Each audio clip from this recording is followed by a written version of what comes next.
Maybe. It started Short staff. 4 o'clock in the morning for me. I woke up. You know, it would be.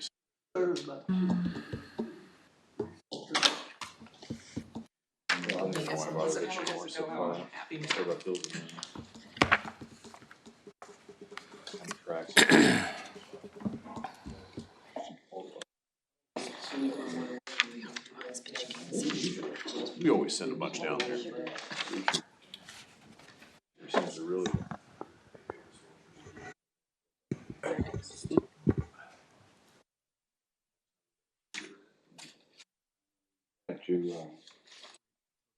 Your flow's a lot better.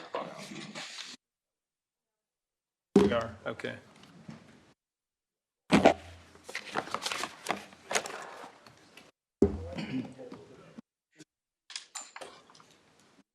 That new Culver salt.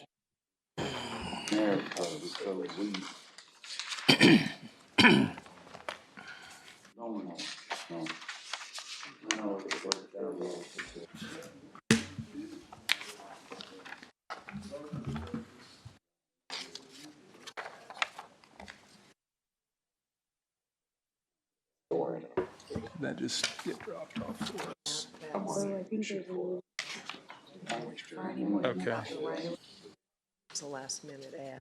Okay. Save you time to drive down. Oh. More voice. The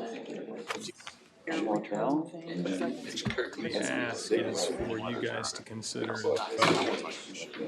with the issue in those buildings. This is what was quoted to us.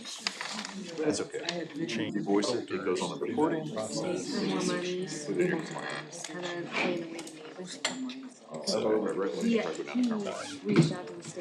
Just one time. Just changing the filters. No, the Your eyes are still good. One is 16 Oh, I see. Okay. prosecutor's office, and then the correctional is for About now, I've got a little prescription. I can still read it with these on. 2 there. They're starting to go on. Pricing. Almost ask Corey if it's something that they could. Actually, people come in.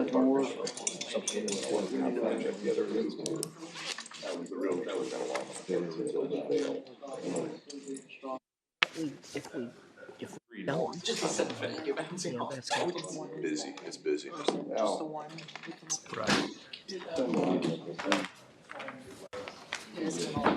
And that's it.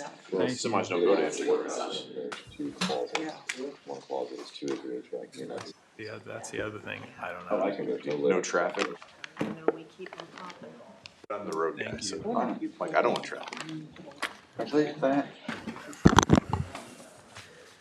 Good morning, everybody. Welcome to our May 20th Hancock County Commissioner meeting. Just a note before we begin, this meeting is being recorded and streamed for public viewing. By participating, you acknowledge that your image, voice, and comments may be captured and made publicly available. This meeting is being broadcast live and may be available for future viewing. It's customary for us when we start our meetings to get up and say the Pledge of Allegiance. Would you join us in that? States of America. One nation, under God, indivisible, with liberty and justice for all. And our first item up on, is just approve the minutes from the May 6th meeting and special meeting minutes from the May 9th meeting. If I can get a motion for that. I make a motion that we approve the meeting, the minutes for May 6, 2025, and special meeting dated 5/9/2025 as received. Second. It's been moved and seconded that we approve our meeting minutes for our meeting on May 6th and our special meeting minutes on May 9th as presented. Any discussion? All those in favor say aye. Aye. Aye, motion passes. Our first person up will be Mr. Charlie Cook. He has agreed to keep his statement short and sweet, but we appreciate you coming and sharing us with us. Jesus says dead rock. they want the county to pay for 2 roundabouts. One at 100 North, 700 West, and one at 150 West and 700 West. 150 West and 700. 2 of them. You need to just send them a registered letter, have everybody sign it, and mail it to you. I'm done. Okay, Water goes downhill. that's right. Thank you, sir. Thank you, Mr. Cook. Thank you. No. And then next up is a update from our county highway. Good morning. We have a guest here each year. They throw a party out in demo here. We have Mr. Adam O'Connor here. They have a party out near where Bill Bowender's place used to be, and it's a good little party. We're all invited, but they do want to close the road for a short period of time in a typical manner. It's the same as last year, and we've been doing this for about 3 years. Okay. And he's asking for signatures. He's here if you have any questions, but I have no issue with this. Okay. Slight bribe. Do you need any motion for that, Gary, to close that road? All right. Just Just the signature? signatures. Okay. The county engineer, Isn't approving of it. yes, I take no exception to it.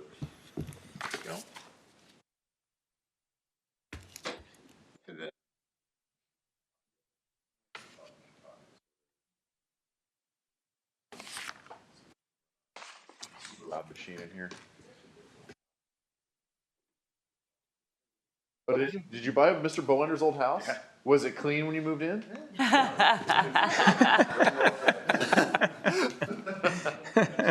you find anything? Need a copy of that, I don't, Deborah?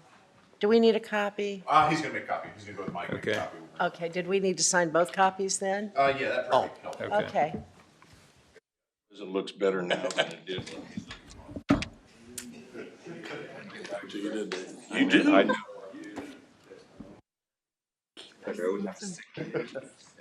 Something never fails. Hey, 3 years. It's that phase in life. Okay.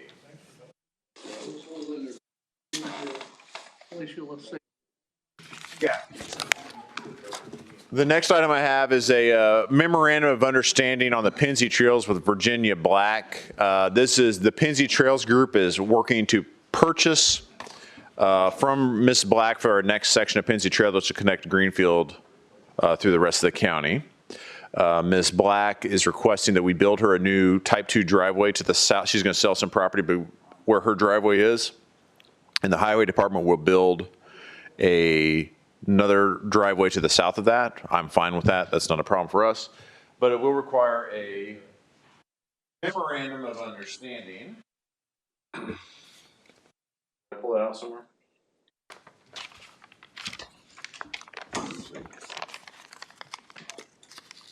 Oh, I have that one ready yet, sorry. That one's not ready yet. You ready? So I'll pass. You'll see that next week. No, here it is. Click on it. So. Here's a picture of it. Bill, you'll sign this one. Mary Ann does the purchase. She'll be first. So we need a motion to approve the Yeah, motion to memorandum approve that. of Basically approving understanding. the highway. If it is purchased and transferred to the county, we'll build a driveway to replace the driveway we replaced. Make a motion that we approve and sign, have our council president, Bill Spalding, sign a memorandum of understanding, whereas Pennsy Trails of Hancock County Incorporated on the subject real estate has agreed on the following conditions. Do you want to read them? Sure. Okay. One, that Hancock County Commissioners agree to replace the driveway from 200 West to the house with a Class 2 residential drive, NDOT standard drawing E610 Drive-03 in the location marked on the blue arrow. with the blue arrow, that the Pensy Trails, Hancock County, agrees to place a privacy fence along the south side of the Pensy property on the north side of the Black's backyard from 200 west to 520 west. And then agrees to place culverts under the Pensy Trail to perpetuate existing drainage on the site from the south to the north, as presented. Second. It's been moved and seconded that we approve the memorandum of understanding between the Pensy Trail and Hancock County Commissioners. Whereas the Pensy Trails of Hancock County, Inc. Has agreed upon the following conditions for the purpose of expanding the Pensy Trails east from 250 west to 200 west. The Commissioners agree to replace the driveway from 200 west with a Class 2 residential drive. The Pensy Trails of Hancock County, Inc. agrees to place privacy fence along the south side of Pensy property and on the north side of the Black's backyard from 2 west, approximately 520 feet west to 200 west. And the Pensy Trails agrees to place culverts under the Pensy Trail to perpetuate existing drainage on site from the south to the north, as presented. Any further discussion? All those in favor say aye. Aye. Aye, motion passes. The next item I have while you're signing that is a petition to vacate right-of-way up in Shirley. There's a small leftover remnant of road right-of-way that crosses the Pensy Trail. Just to clean up the property rights up there. Let's look at this is a petition to vacate it. So we're asking Shirley to vacate roadway right-of-way that they're not using, similar to some of our old trails, but it's crossing where we bought that property to put a trail across. We're just asking that to be vacated to clean it up so somebody 30 years from now doesn't have a mess.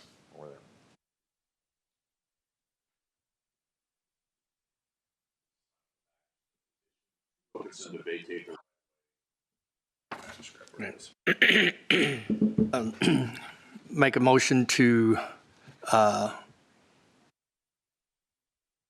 approve the petition to vacate a public street, public alley, and/or public way with the town of Shirley. And Should be good. a part of the southeast corner of Section 26, Township 17, Range 8 East in the town of Shirley, Indiana, being part of the former CCC and State or Street Left Railroad. What was that? It's a legal description. You could say Okay. described by the county. Right away, as presented. Second. It's been moved and seconded that we approve the petition to vacate a public street, Penn Street over the old railroad bed in Shirley, as described in the document that we have here today. Any further discussion? All those in favor say aye. Aye. Aye, motion passes.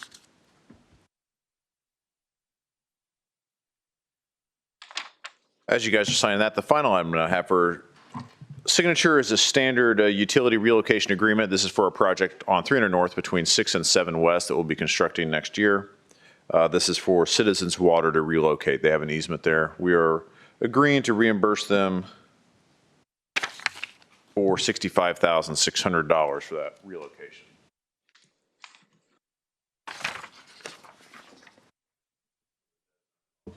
It's a standard.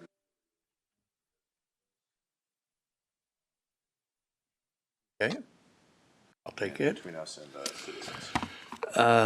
Make a motion to approve standard agreement to relocate utility, DES number 2003034.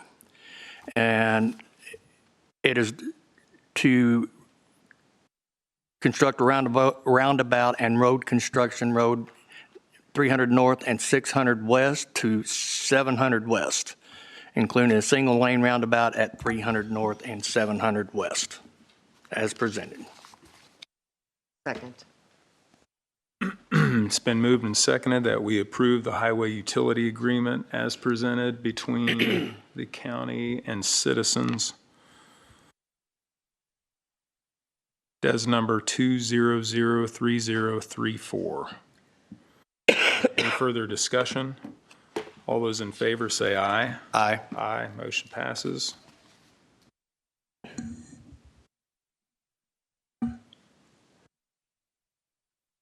I'll have Mike make copies of these. Copies here. Wherever they went. I know he's passed. We've got, we're holding them.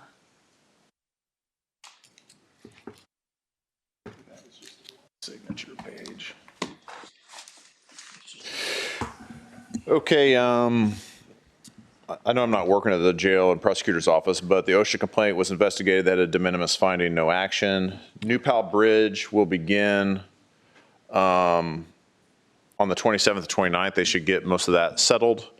And then we'll be getting close to getting that opened up. Just get some asphalt on it, we'll be done. We need the weather to stop raining, but CSX took them, they had to have some special inspector, but we got that lined up. Ryan's been doing a good job running that down. Impact fee ordinance, Miriam Rales will briefly speak about the impact fee ordinance, right? You ready?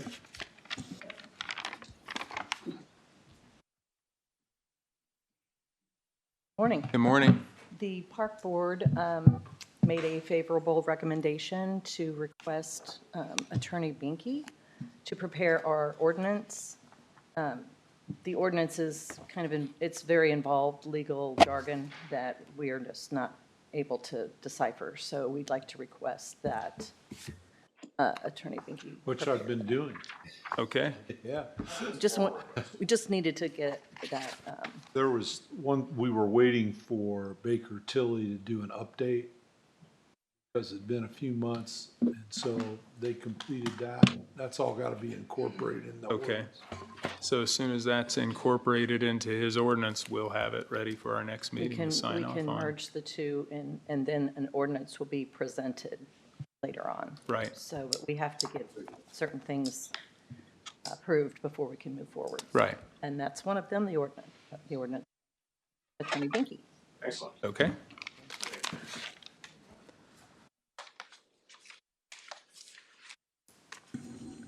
Thanks to the office staff. They did a good job. We won all our Cat 4 grants. So we won, as you can see up there, $8.6 million for 300 North between 2 and 3 West. That includes 2 roundabouts there and a road widening. Fortville Pike at 6 North as well. Just so you know, if you look at the last page, you can see how we rank. It was kind of a tough year for most of the counties. Bargersville beat us this year in total grants. I usually like to try to win in the state. Yeah, they're not even a county. What the heck? The cities are starting to lean in on our stuff. So, but we got second place out of the counties, or out of the whole grant for the state. So I'm happy with that. But That's silver. huh? Silver. Yeah, I know. Yeah. No one wants silver. It's just a one-off, Gary. We're We'll be working on okay. it. So the project move on. So that went well. 600 West is underway. The poor fire department, they're suffering. We're trying to get it. I think I finally taught the guys to move in the barrels, give them a little more space. It's a pain, but we'll get there. We'll get there together. We'll be starting the roundabout construction on July the 2nd, maybe even earlier. If school gets out, I want them to start as early as possible to a full closure so we can just get that done. I don't want to when school's going. So I said, if you can start early, we might be able to start as much, when school gets out, maybe we can start in June. That's what I was going to ask you. I saw that 2nd July date as it sounds like. No, I think we're going to start in June, like early June. It might be 2 June Right. by the time we're doing it. So, but contractually, they have to be done by the end of the summer. But they thought they'd start 2 July, but I'm like, start as soon as they're out, get going, because something will go wrong. Mm-hmm. Construction projects are messy, things go wrong. Let's have our time. All the utilities have been located there for them to just All but start, Duke. right? Mr. Rales is working on, we have one lonely Duke pole left right in the middle of our pavement. Okay. If it wasn't electric, we would have just tossed it in the side, but I don't want to get Mario electrocuted. Northbound only for the rest of the year after that starts. When it restarts, we'll go northbound only, finish paving. And if we get done early enough, then we'll do the final coat of the whole thing and be done with it. Otherwise, we'll wait till spring to do the final. But it'll be open to full traffic both ways by the end of the year. God willing.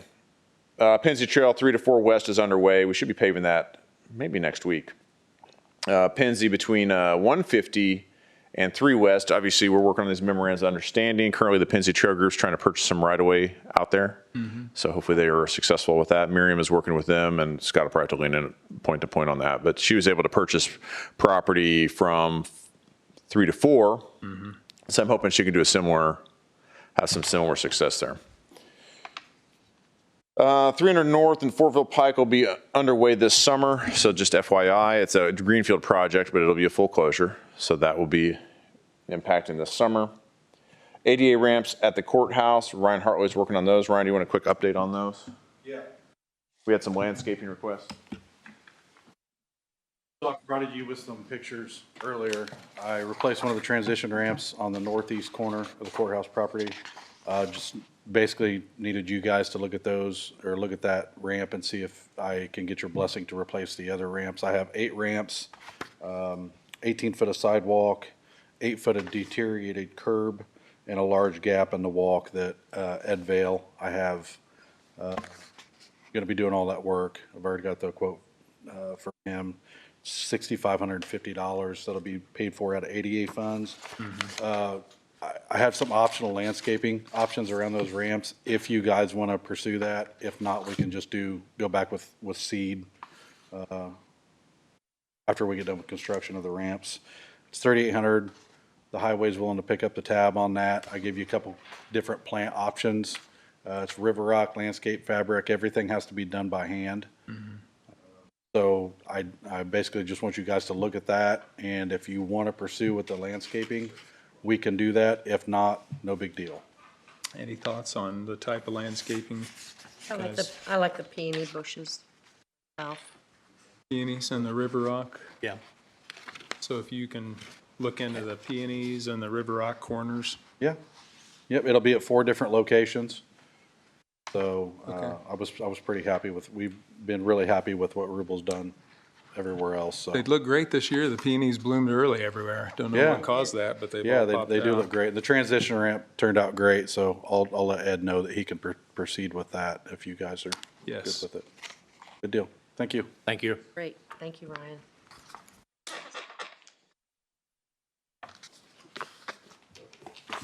We have 4 RFPs going out, 2 for professional engineering for the 2 projects we just won, and 2 for inspection projects for projects we have going next year. Scott, I sent you a thing. We still have condemnations on 6 West, or Bridge 67 and 300 North, so we're working on those. So hopefully, Waiting for appraisals. I think they're all, as long as everything's out for appraisals, I think we're in good shape. I did send an email just to double, because you know me, I'm a nervous Nelly. There's a reason we get all our projects done, because I'm You're thorough. That's all. paranoid might be a word, but I'm trying. I'm trying. These jobs are tricky. They're rough. We still have our last fatality. Unfortunately, there was a fatality on US 40. We were just talking about earlier. It was a left turn accident. You know I'm a fan of reducing left turn accidents, but I'm not going to get on my soapbox here. So it's not my road. It's not our road. But I do worry about my motorcyclists. Be careful. Look out for motorcyclists. It's that time of year. If you're going to put that in the news. Right, wear your helmets. Wear your helmets, but you're in trouble on a motorcycle if you get hit. You're just in trouble, especially in a left turn accident. I can already see she was southbound, apparently going eastbound, and just pulled out right into him. So there's a lot of lanes of traffic to watch out there. It'd be too bad there's not less. But anyway, it's not our road.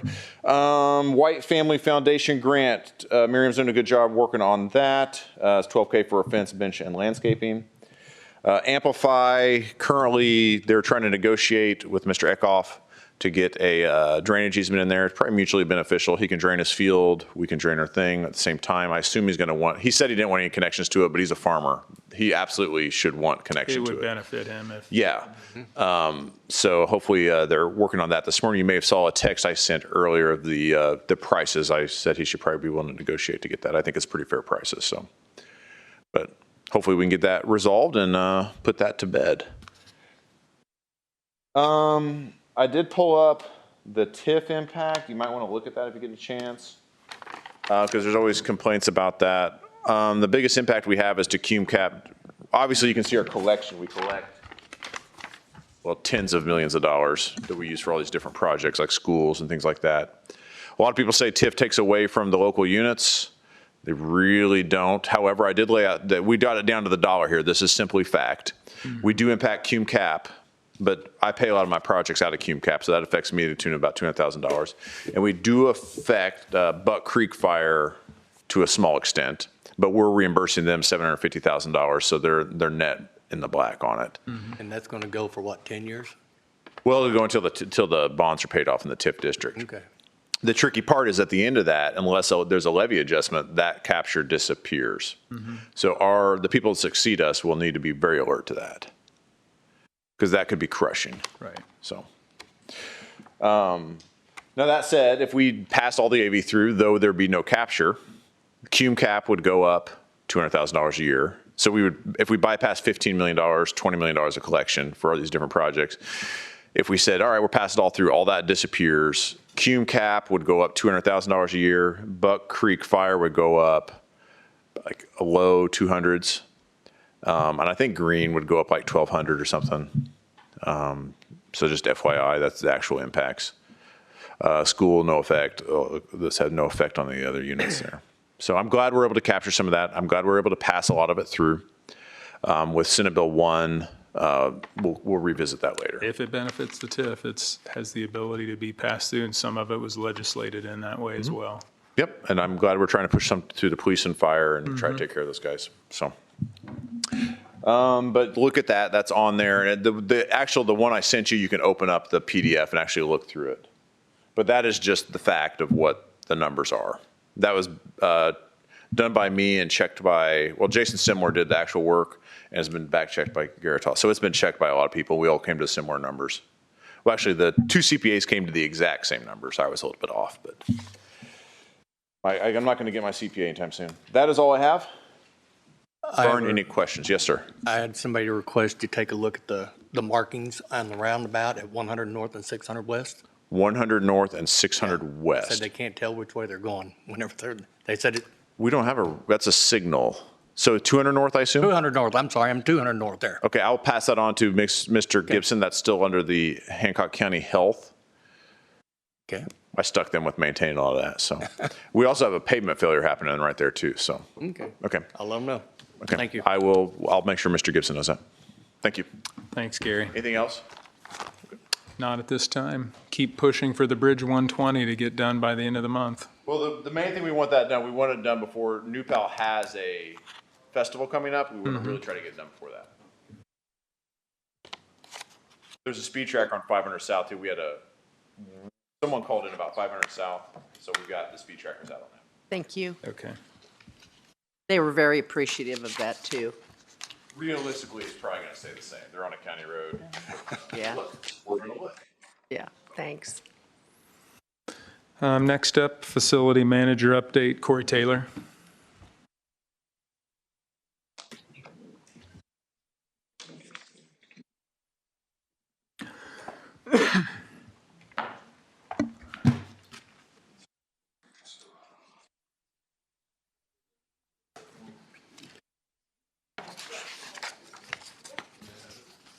Yes.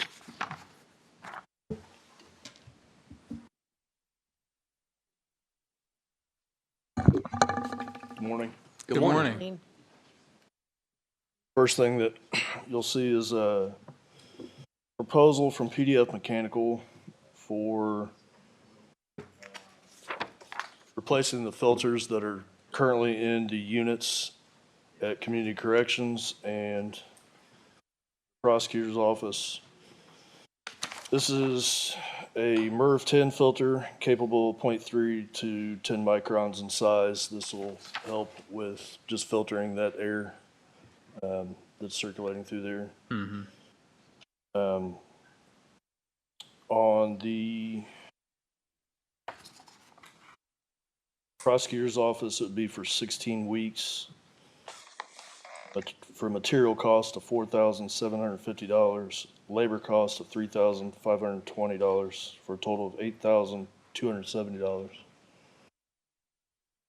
Second would be 33 weeks at Community Corrections for a material cost of $6,950, labor cost of $7,260, for a total of $14,210. My suggestion is it's a lot of money. We could buy the material and I could try to do it. It's going to be hard to keep up on it with mowing. I'm going to be honest. if we want to look at doing something like that, it would be beneficial. Community Corrections, I think, has been working from home quite a bit, and I believe prosecutor's office is as well. Continue on with the filtration we've got, or this is an option. I know you probably just don't have any time this summer. It's Bowen's- tough enough Bowen's to, kicking my butt. yeah, I'm sure it is. I could tell by your sunburn. Yeah. So, Well, and I don't know how many units you'd have to service either. I mean, I know that can be daunting depending on how many filters you'd have to change as well. You'd spend a whole day just changing filters. There's normally 6 to 8 per unit, so I believe there's What are your thoughts? 2 in the prosecutors. And I'd say just go ahead and do it. That way it takes care of the associates.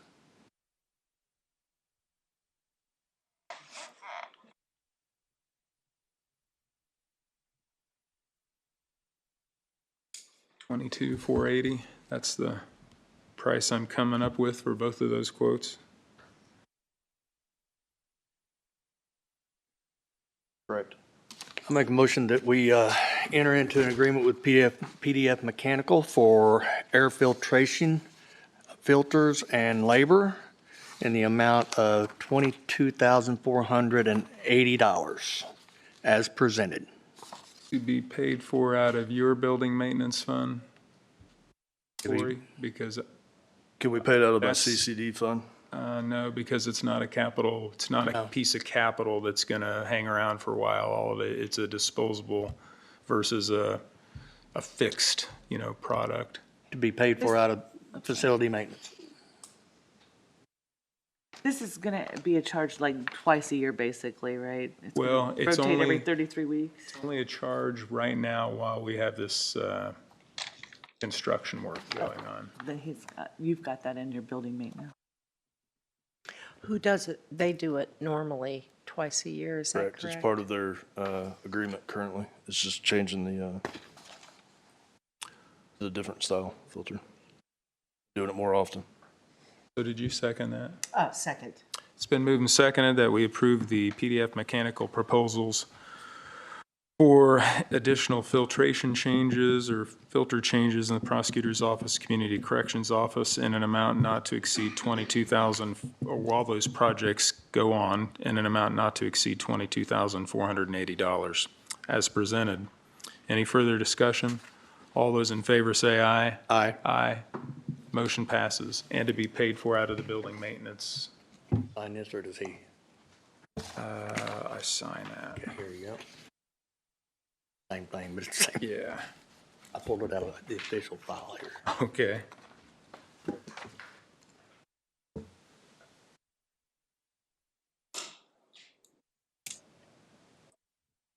And that's just the beginning, isn't it? Yes, sir. Because I got a whole file by you here.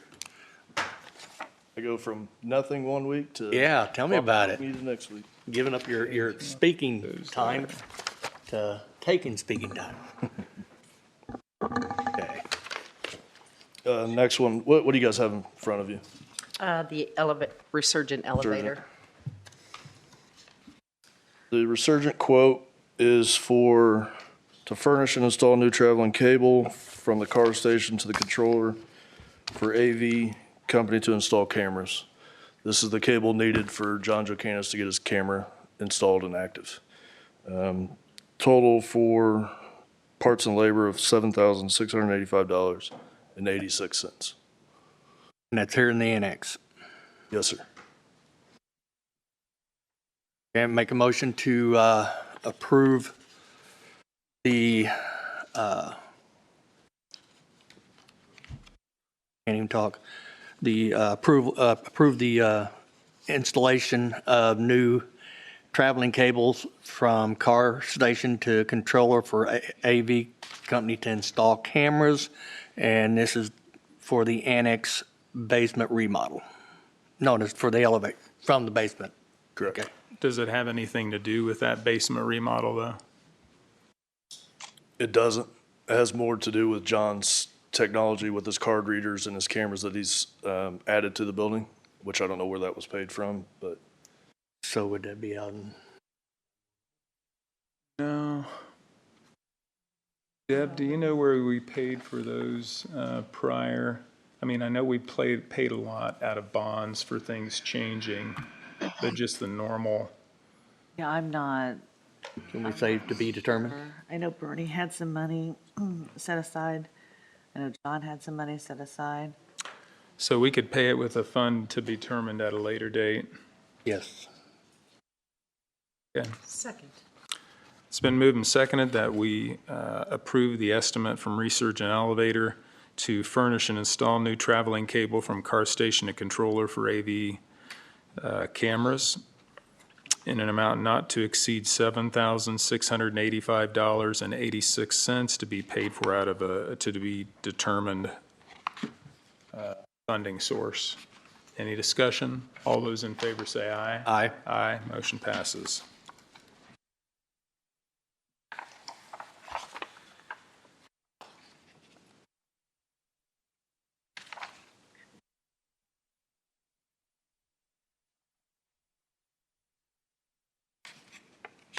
what's the next thing in front of you? Janine? Etika, Etika? window replacement. So next thing I've got is a scope and services fee proposal for window replacement at the courthouse. In the amount of $88,150. For a total of $88,150.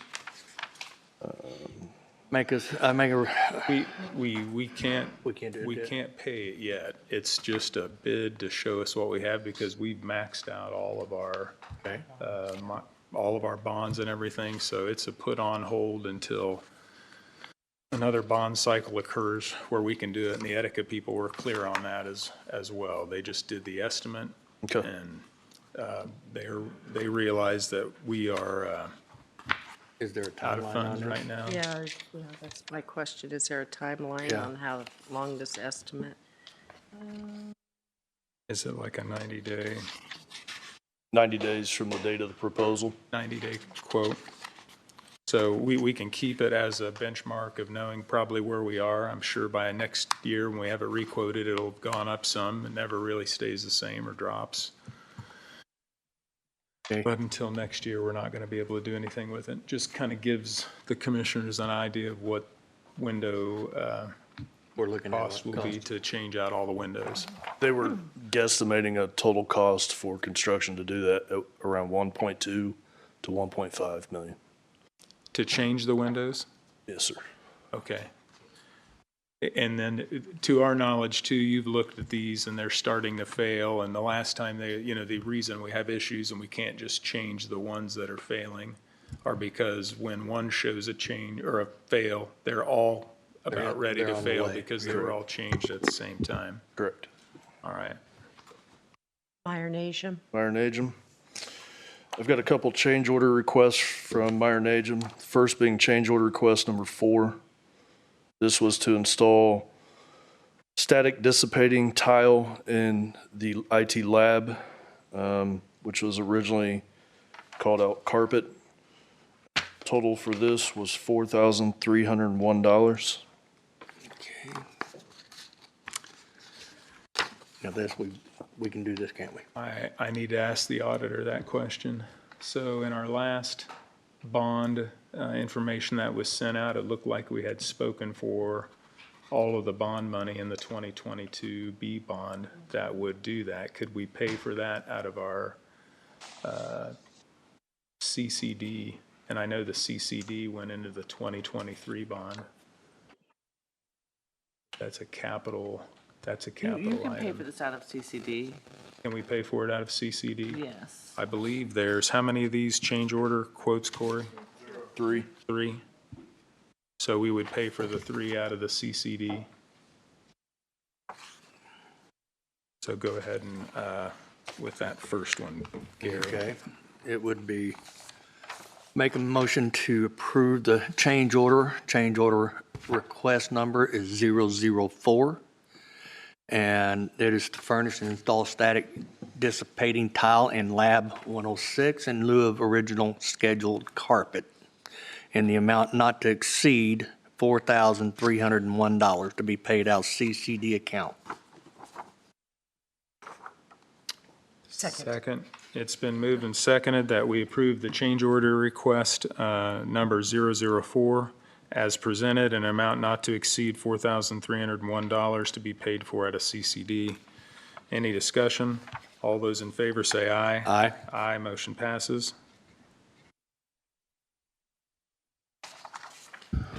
Which one we do next? Next request is change request 005. Okay.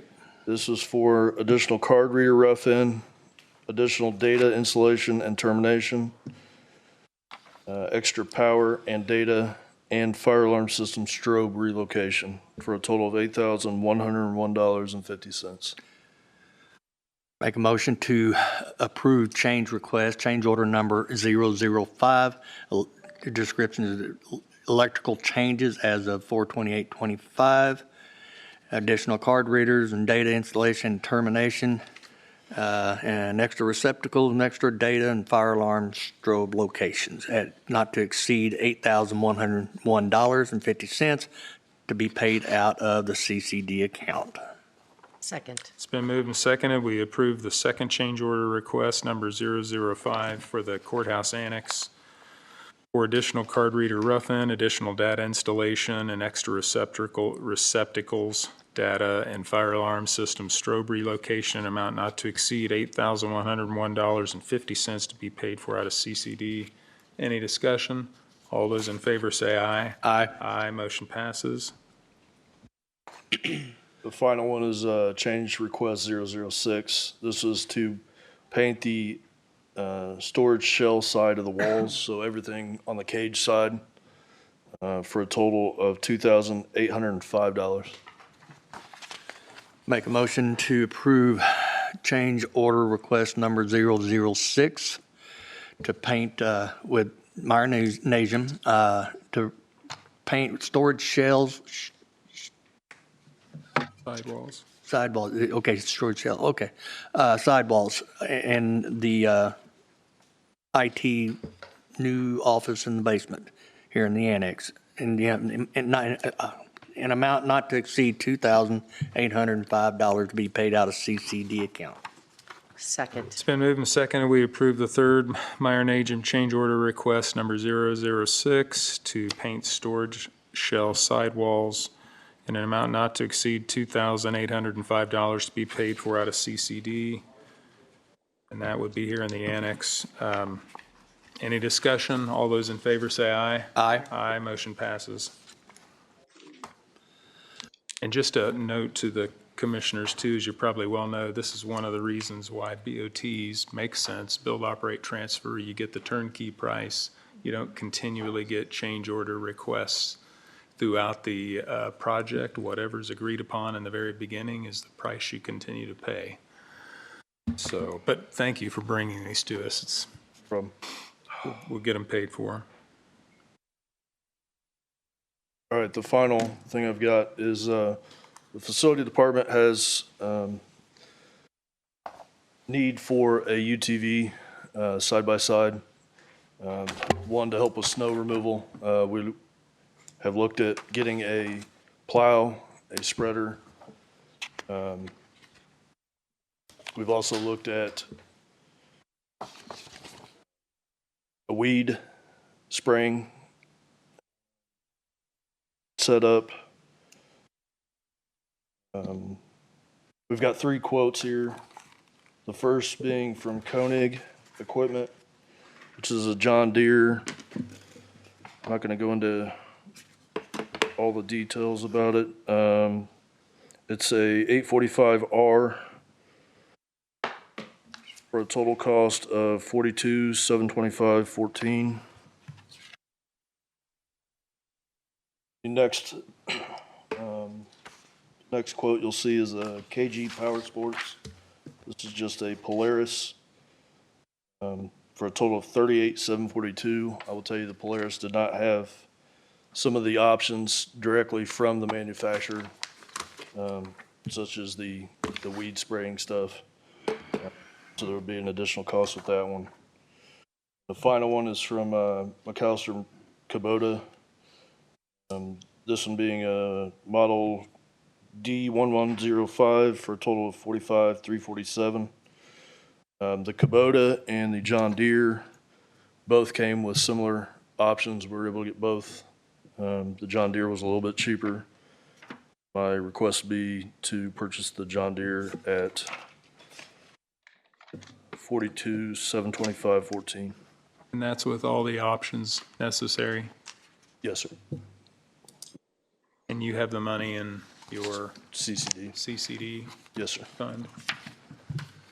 Well, if their options, they would have taken them up to at least what the John Deere is.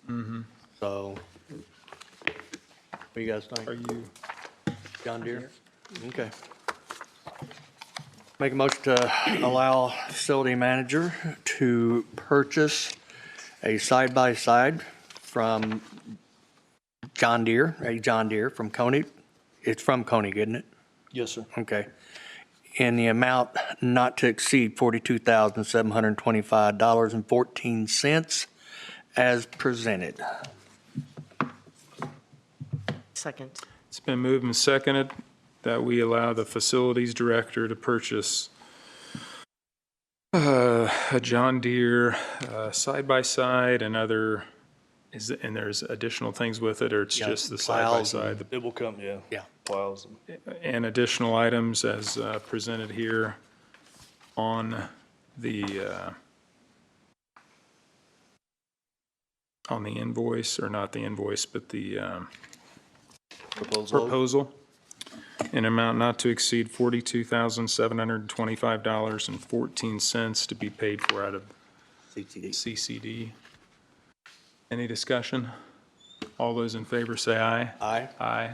Motion passes. So this as well is for additional, during the wintertime, when you've got to get a plow out on a trail, to plow a trail off. Plow the sidewalks up here. What other additional things does this allow you to do that we don't have the ability to do right So- now? The one thing with the Kubota did not have a higher top speed. I need to go out and do the trail from 3 to 5 if there was something I need to go cut limbs. If I need to go spray weeds, I can just ride the thing out there. It's got a top speed of like 45 miles an hour. So I can actually go one south and take one south and get on the trail that way. If I got to throw a chainsaw in there or something, it'll help getting around these sidewalks, getting the sidewalks taken care of. You can spray weeds and. Spraying weeds. The big selling point was the speed, just being able to not have to load it on a trailer if we're tied up mowing somewhere else and I need to go out there, Rick's got to go out there, then one of us can just jet out there on something like that. Can our weed guy use it if he wants to? Absolutely.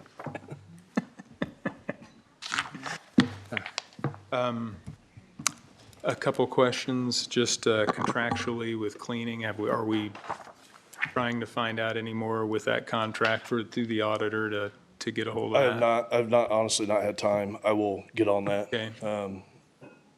I did just receive a updated quote from Gilliam for the IT offices, but I've not had time. Do we want to advertise that? We want to talk, at least amongst the commissioners, about changing that and advertising that. Yes, that needs to be done straight away. Do I need to get quotes first or? Yes. Okay. And advertising it will get those quotes. Don't you have to advertise first? Yes. Okay. So we're in that cycle of where we change, because we've been with this company. I know we've been with them a long time, but I think the initial was every 3 years, we take a look at what's provided and what's not, and Yes, sir. offer those out for bid so that there can be a competitive process to see who would offer those services to us. So Sure. yes, so we need to start that. So if you can get with the auditor on how that works, how that's advertised, then please do that. Okay.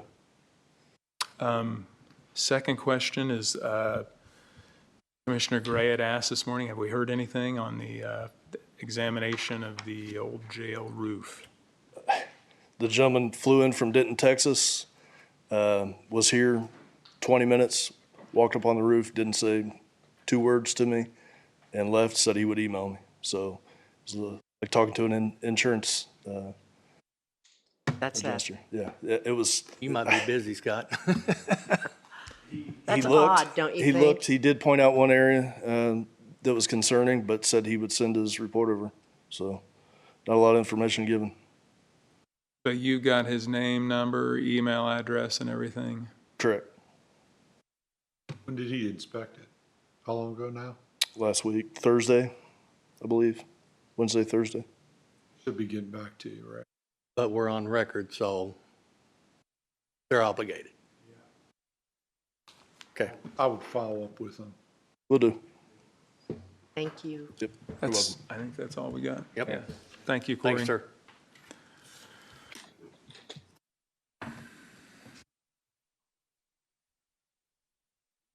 Facility management software, Tim and John.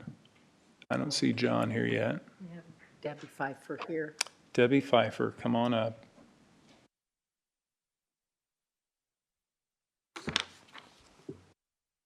Sorry, Debbie, you were next on deck anyway. I don't know why I said that, but good morning. Excuse me, I said, I thought I was third, Yeah, but you you are. know, You- I know how things can Yep, change. Nope. I am Debbie Pfeiffer. I'm the president of the Riley Festival. Mm-hmm. Our festival this year is October the 2nd through the 5th, and our theme this year is the Yellowbird. So you'll be seeing yellowbirds everywhere during the festival. The reason I came, and it's our annual ask, is to be able to use the building during our festival.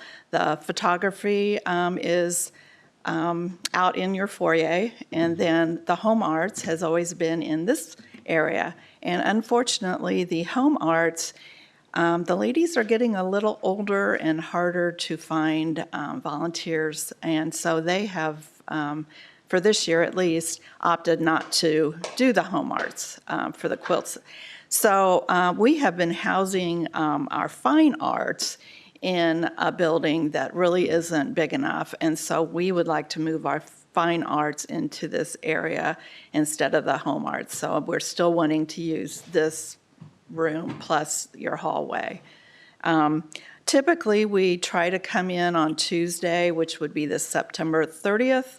The Parks Department brings in the racks and things that we need to set up so that they can hang the photography and hang the fine arts. I have been told that I think you have a meeting that day. A night meeting A night meeting. specifically, yeah. So that probably would not stop us, if it's okay with you, to go ahead and put our racks out in the foyer because they're up against the walls. And then we could set up Wednesday morning in this room, if that's okay with you. Would it, We have a budget meeting, and then we have 2 meetings after that. The first time the Go ahead. the room would be available would be 4 p.m. We double-checked, just so you'd have that information. right, there's a Okay. budget meeting on October 1st. And then we have 2 meetings after that, so October 1st, would the earliest to actually get into the room to set up would be 4 p.m. Okay. We could work with them to make sure they get their swipe keys and have everything in advance. But I you've think we got could the- let them set up on the 30th. Maybe we would change our meeting just to a day combined meeting to get that out of the way, to allow them availability through the day to get their self set up. Community corrections.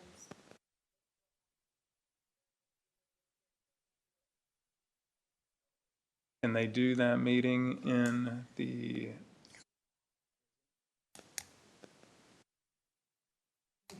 Who's in between the budget and community correction?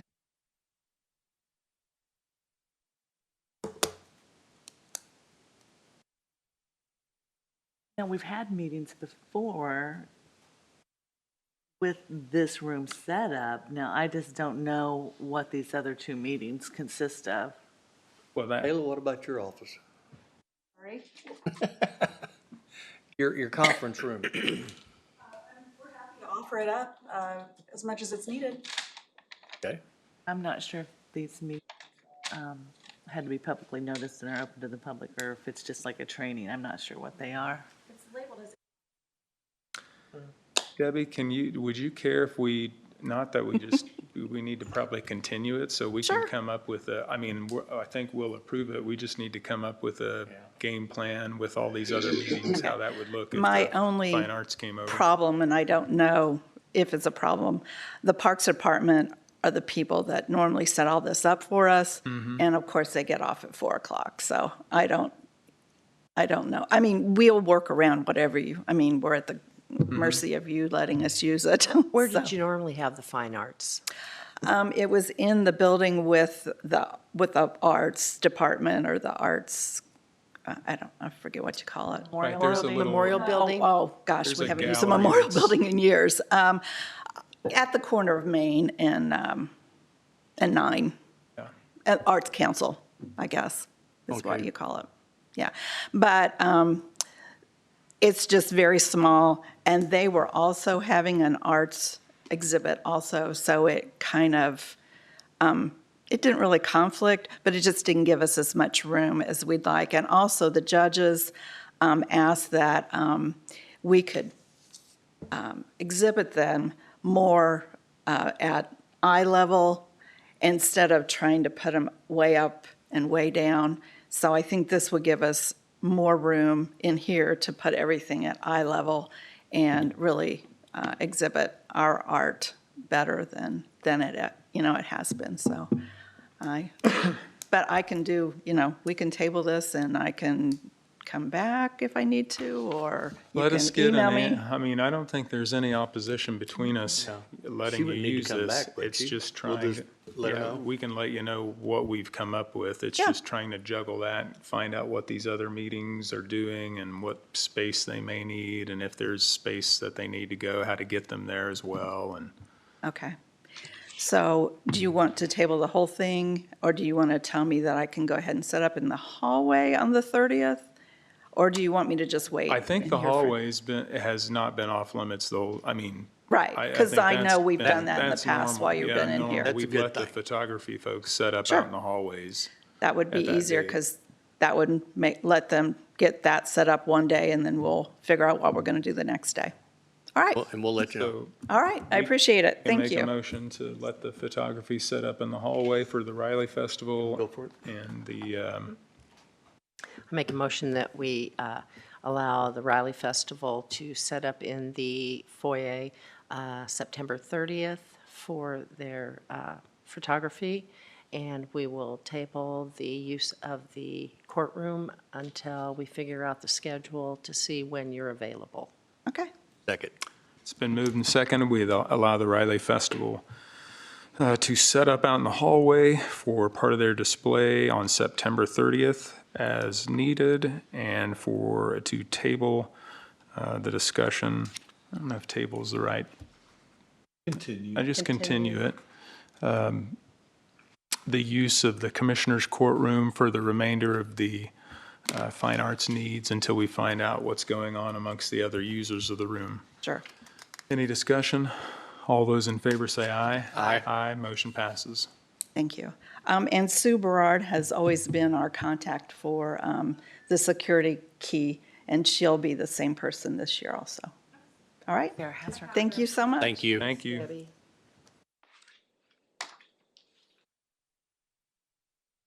So is Tim Lacy here? All right, we'll move the facility management software down. And I see Josh, you're incognito today, you're in glasses. Hopefully I'll take very little of your time. Previously, we had money in our CCD in Fund 1138. We had earmarked it for our move to 123 East Main at some point.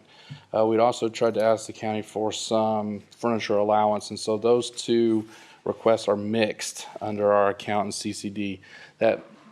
Those funds had been moved to a GO bond at some point. Are they currently in 2025 in a GO bond?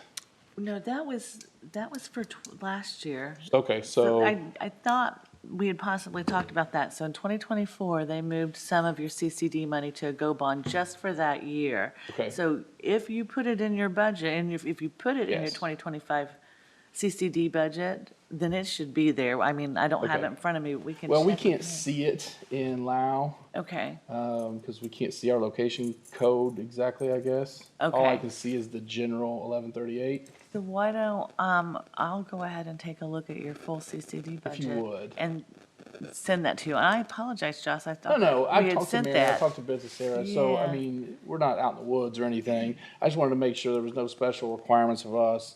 We're gonna have to go ahead and probably replace some furniture in our office before the move. We were trying to put that off, of course, but some of the stuff's just degrading. And then we also had a few bucks in there for any, technical equipment we would need. And so that's really my only question, is to make sure that stuff is available to me this year, and then I will be doing it as per normal for the upcoming budget. Yes. Yes, because I think the CCD, we got off track and we tried to combine it all together. It makes sense. Well, we were trying not to use it as well, because like I said, we knew we were gonna move, and, that'll probably be 2026 at the earliest for us. And so we may have to replace some things before then. Yeah, they didn't take that money away, they just moved it to that bond for that year. Okay. That was a council request. There shouldn't be I any think. issue for us then. Okay, That's all I have. Thank you. great. Thank you. Thank you. Josh? Dean Folkening and a weed update. Good morning. Morning. Morning. Hello, Commissioner Gray. Welcome. Hello. Basically, I just kind of wanted to come by. I'd like to come and say hello at the beginning of the mowing season, at the end of the mowing season, and kind of let you know how things are going.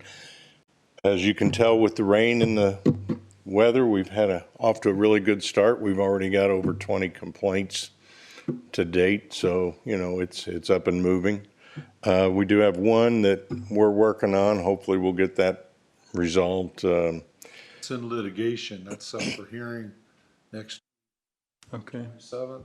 So trying to get it resolved, gentlemen, but not work. I've been going by, still taking more pictures. We've got a resident that just insists that he doesn't need to abide by our mowing standards that we have, and had to get Scott involved in taking care of that, and Bill's kind of helped with that a little bit. He just, one of those neighbors that's just not a good neighbor, and he's causing his neighbors fits and has for years.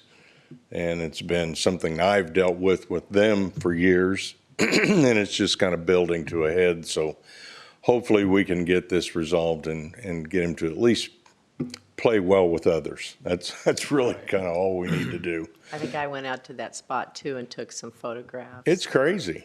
I mean, it's spiteful. I mean, that's about the best way to put it. It's just a spiteful situation, and hopefully, you know, I don't know what latitude we have as a county to kind of help Oh, reconcile it's in this. litigation now, so we probably, we'll present that to the judge. And That would be wonderful. So, and we have our usual suspects. We still have the probably 6 or 8, you know, habitual people that I know. I don't even really have to get a complaint on them every year. I know I need to go out and look at them. You know, one up there on 9. Yes. Gave 2 approvals to be mowed yesterday. That's one of them, so it'll get mowed. But it's just, you know, sometimes it just takes a little bit of a letter and shake the bushes a little bit, and people kind of wake up, and other times people just want to be persistent with it. But more than anything, like I said, I just kind of want to let you know I'm back at it. If you have any complaints, a couple of you have already reached out. Gary, I haven't heard from you yet. I kind of miss hearing from you, so, you know. Well, Dean, You don't want to hear from me. That's what that There you go. means. It's extra work for you. There you go. Dean, I have a question. Yes. Out at 1,000 North and like Alford Road and Barnard, the weeds get really high. Okay. And they are really high right now at Alford Road and 1,000 North. There's a new barndominium or barndominium Okay. sitting there. I don't know if that's their property or if that's in the right of way. It's kind of Is it right on the roadway? Right on the roadway. Then that would probably fall into the highway. I'll talk to Gary about that, or you might forward something along to him too. I know what I've been told in the past with the highway guys, while they're paving, it's kind of difficult to get somebody off on the mowing. Right. So, but they do kind of acquire a list of hot spots that they need to get to. And if need to, sometimes I know Gary will send the sign guys up there just to knock it down for a little bit. So 1,000 North and what? And Alford Road. Alford Road? Okay. I will put that on the list and see if they can't get somebody, or I'll take a drive up there and see if it is on the private property or if it's in the easement area. I think it's in the easement. And Okay. And it gets bad every year. Yeah, we've got, and it's, I don't know how Gary even attempts to keep up with it, because it just, we've got a lot of farmers out there that take it upon themselves to keep their areas clean and nice. And then we have others that don't care. So, but anyway, glad to see everybody. I'll see you at the end of the growing season. If you have anything though, don't hesitate to call me. Thanks for the Well, and let update. us, See you next week. Okay, you want me to be there? Oh, yeah.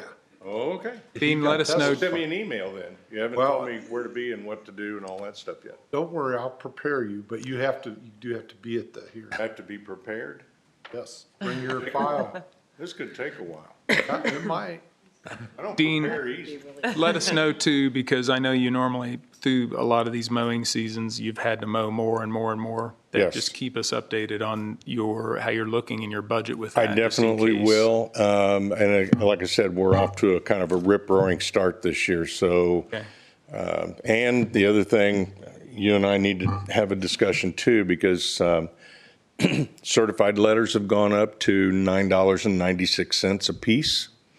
So, when I'm sending out over 100 of those, that comes out of the budget pretty fast. Right.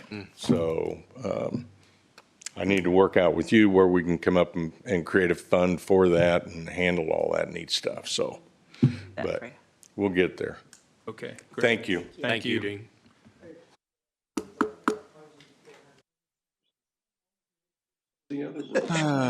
Yep. Derek Adams, do you want to come on up real quick? I know this is just going to take a few minutes on what you want to discuss. We'll just move you around some folks here. Sure. And everybody, please be patient with us, but this is just something I think is going to take less than 5. It should, hopefully. All right. I do have a little bit of an update in front of you guys. You have the adjudication on that abandoned swimming pool in Cumberland that I've been working on for right around 3 years now. Finally got that through the court system, got a court order to go ahead and get that taken care of. I'd come before, I believe it was a joint meeting last year, and we discussed filling the pool in. That's the plan moving forward. I was a lot more excited about this about a week ago, and then a few days back, I actually got notice from the HOA president that someone has moved into that house against HOA covenants because it's not the homeowner, so they're trying to figure all that out, and I currently have an email in with Greg Morlock to figure out how that's going to impact the court order for me to take care of this pool and what I need to do as far as next steps moving forward. I thought the whole thing was coming up in a nice little bow, and it just unraveled on me again. So we do have the court order. I would imagine that's going to stand as is, but I don't know how to move forward now that there is somebody occupying the home. So I don't think the court order would stand. Court order does stand irrespective of who owns, right. because the order pertains to the property itself. Yeah, Correct. that was my assumption. I just didn't know how we should move forward. That's why I've got the email out with Greg as far as someone being there, because the whole time we've been enforcing on this, it's been a vacant property. The order can be enforced by the sheriff's department. Okay. Not to give Sheriff Burkhart more work. Or heartburn. Yeah. But And I'll talk to him about that because it is technically in the jurisdiction of Cumberland City, town, whatever it is now. So they should enforce it. right, so I'll need to coordinate with them. But I'm just waiting for that guidance just to make sure that I cross all my T's and dot all my I's and get that figured out. But we've got contractors lined up as far as help with bringing the dirt out, and then anything else that is incumbent on the project after that, we'll figure out as we go. Thanks for the update. Sounds good. Thanks, Derek. Thanks. Good. Thank Way you to go, so too. much. Appreciate all the work you did on this. Absolutely, yeah. Thank you all. Do you need any break? Does anybody need a break? I need just a bit of a recess for a short. We're going to recess just for a short period.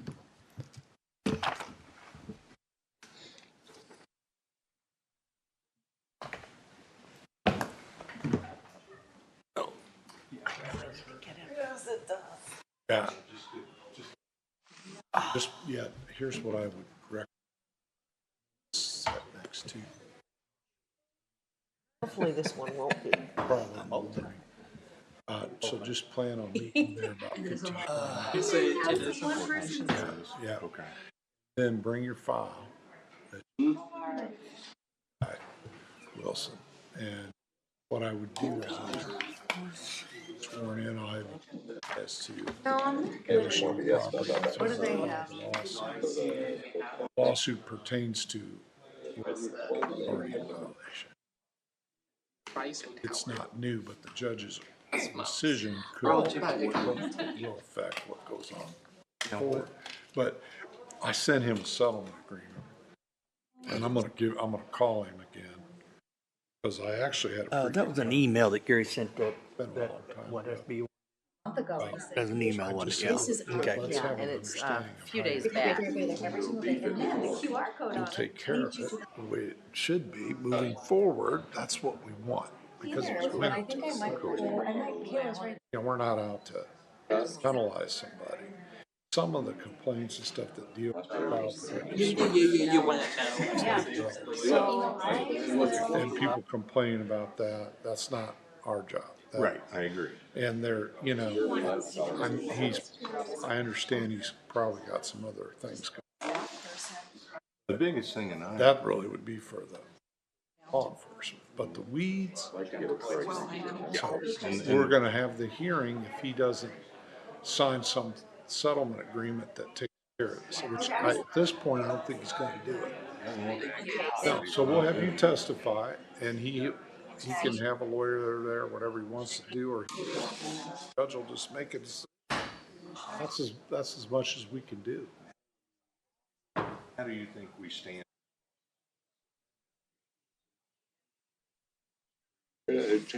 Well, you'll be able to testify to that, because you actually observed it, right? Yeah. Yeah, so that's all gonna come through your testimony. Now, remember though, that's where it currently stands. Not at the time we file the law, yeah, exactly. We're gonna do both though. We're gonna put those in and the current conditions. Yeah, because we'll put those in as exhibits through you. Now, the argument he's been making is, what is turf grass? So we've got to expect that. I'm gonna leave that up to you. Well, but I have to listen to testimony. When Deb gets I back, cannot when the testify. auditor gets So back. I will ask you, Mr. Folkening, what does the term turf glass mean in this ordinance? He's trying to get it through of recent. I understand what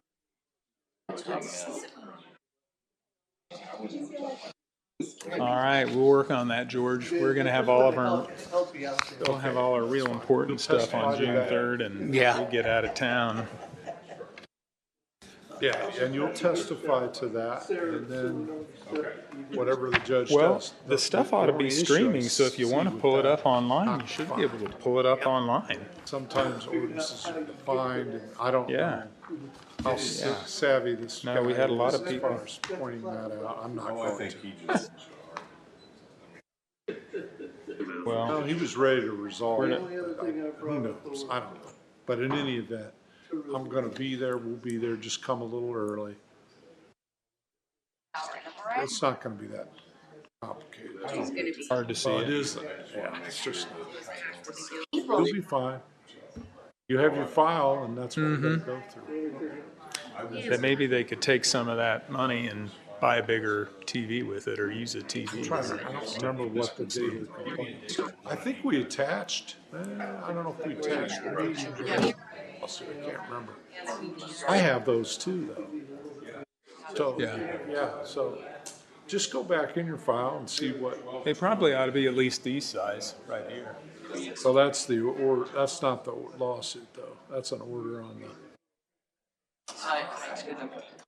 You have the photos. Everything I sent you. Yeah, that's all you need. That's what we're gonna go through. Okay. You'll be up there 10, 15 minutes tops.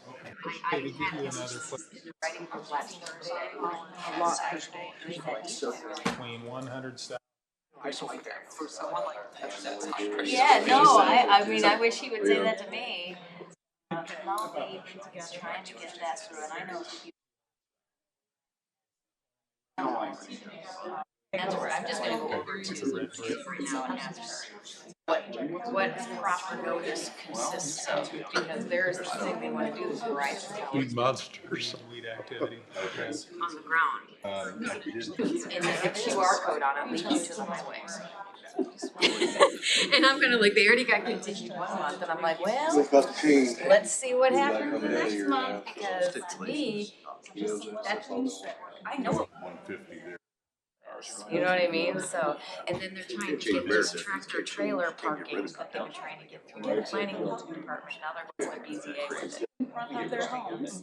In the county, it's not always like Well, Scott Williams, 10 acres, and my house. I'd have to get into this because we've already had a couple other properties where. That's from the warehouses that are next to us. That's their responsibility. That's, you know, they created this issue, and, you know, then some people will enforce one thing. Can they enforce one thing about this? I think so, if the property's not in That's okay. condition, then that would be a grounds for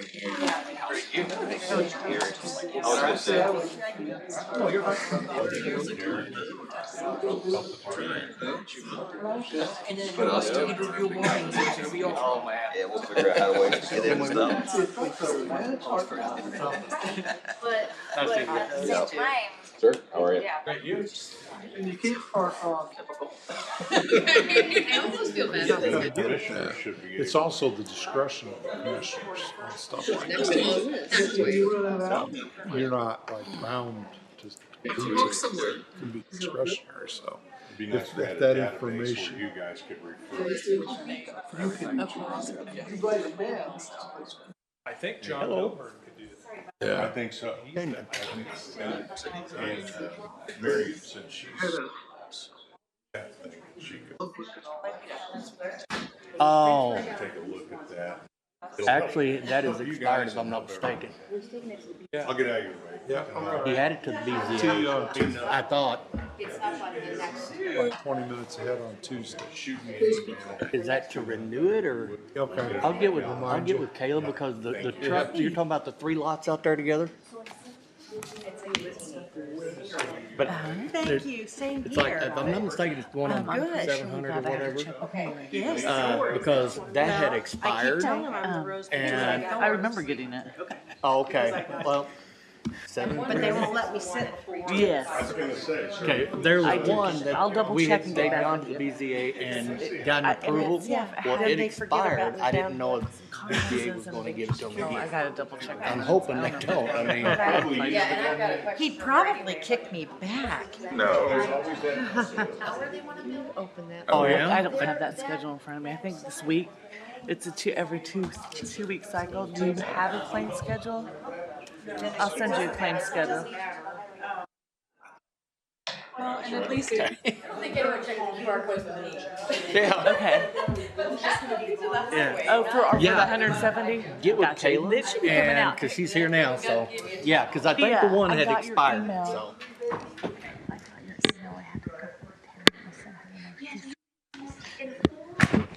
On that actually, because I think I got the. That's okay. You guys ready to go? I'm ready. Ready. Thank you. Kayla Brooks, come on down.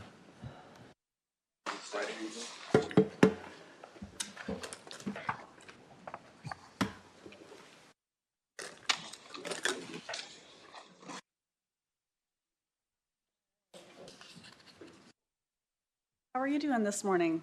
Just fine, and you? Good, good. Peachy.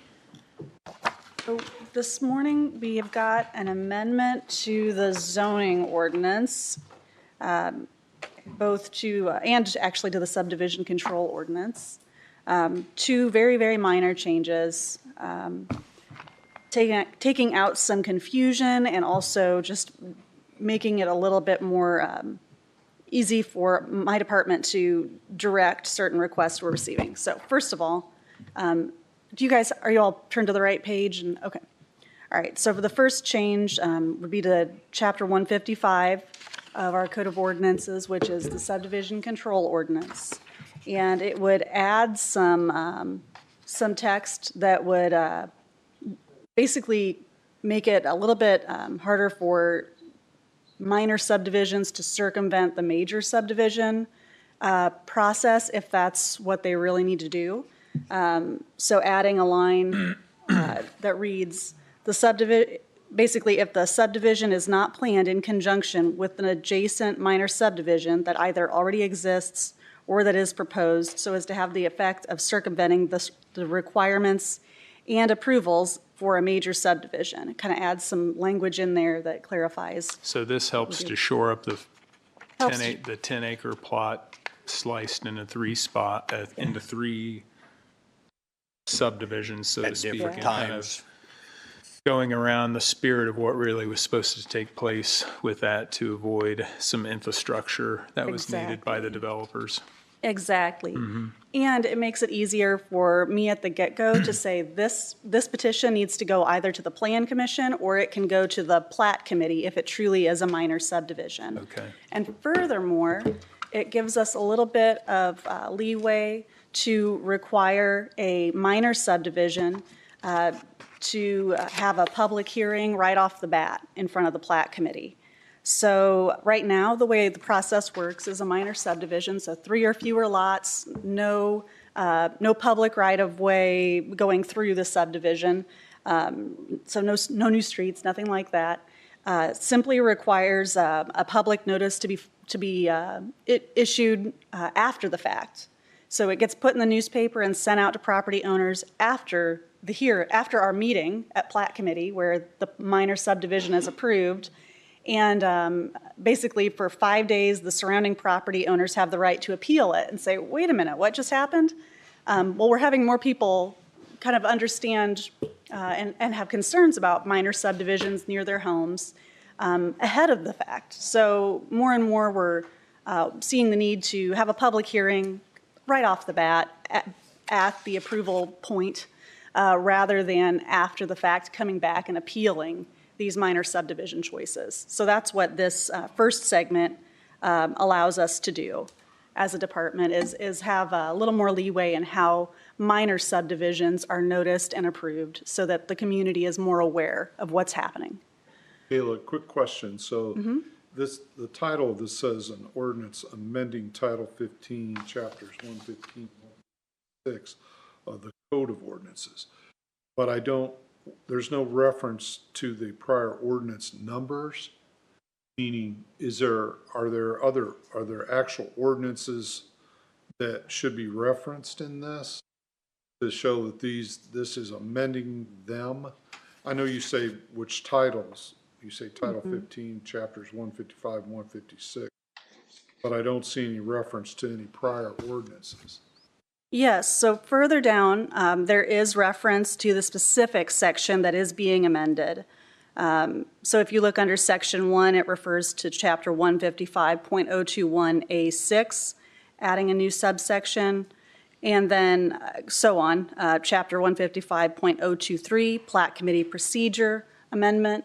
Yeah, but what I'm asking is there an actual ordinance, prior ordinance, that references these same chapters? Because typically what we do, like if we amend an ordinance, we have to name the original ordinance and say that's what we're amending. So I just want to make sure there's no other document or ordinance that needs to be referenced to. I understand you're referencing these chapters. Chapter 155 in general, of course, is our subdivision control ordinance. Okay, so what's the number for that? Do we have a number for that? I would have to look on American Legal to see if there was one referenced at the end. That should be referenced. I think what the problem is, if someone were to go to Title 15, Chapter 115 or 155,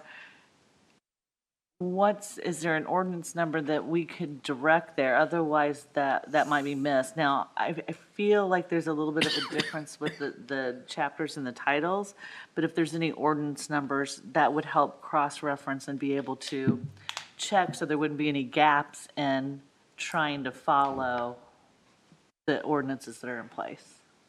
In other words, there's a prior ordinance that we're changing, right?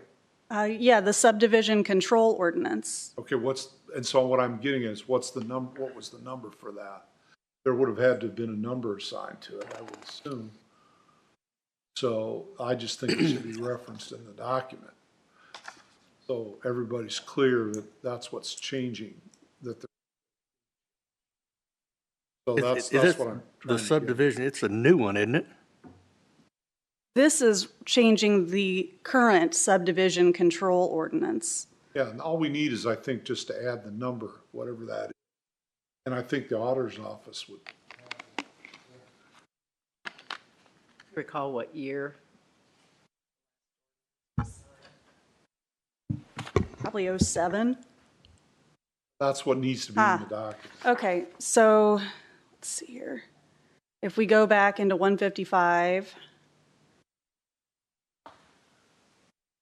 it refers to the 1986 code, subsection 7.1-18, and then also to ordinance 1993-9G. That's it. Okay. Need that put in the document. Okay, I'll tell Rhonda. That way, anybody they want to check it, they can see what the change is from the original. Plus, that's just the way we do this, so the record's real clear on what we're changing, so.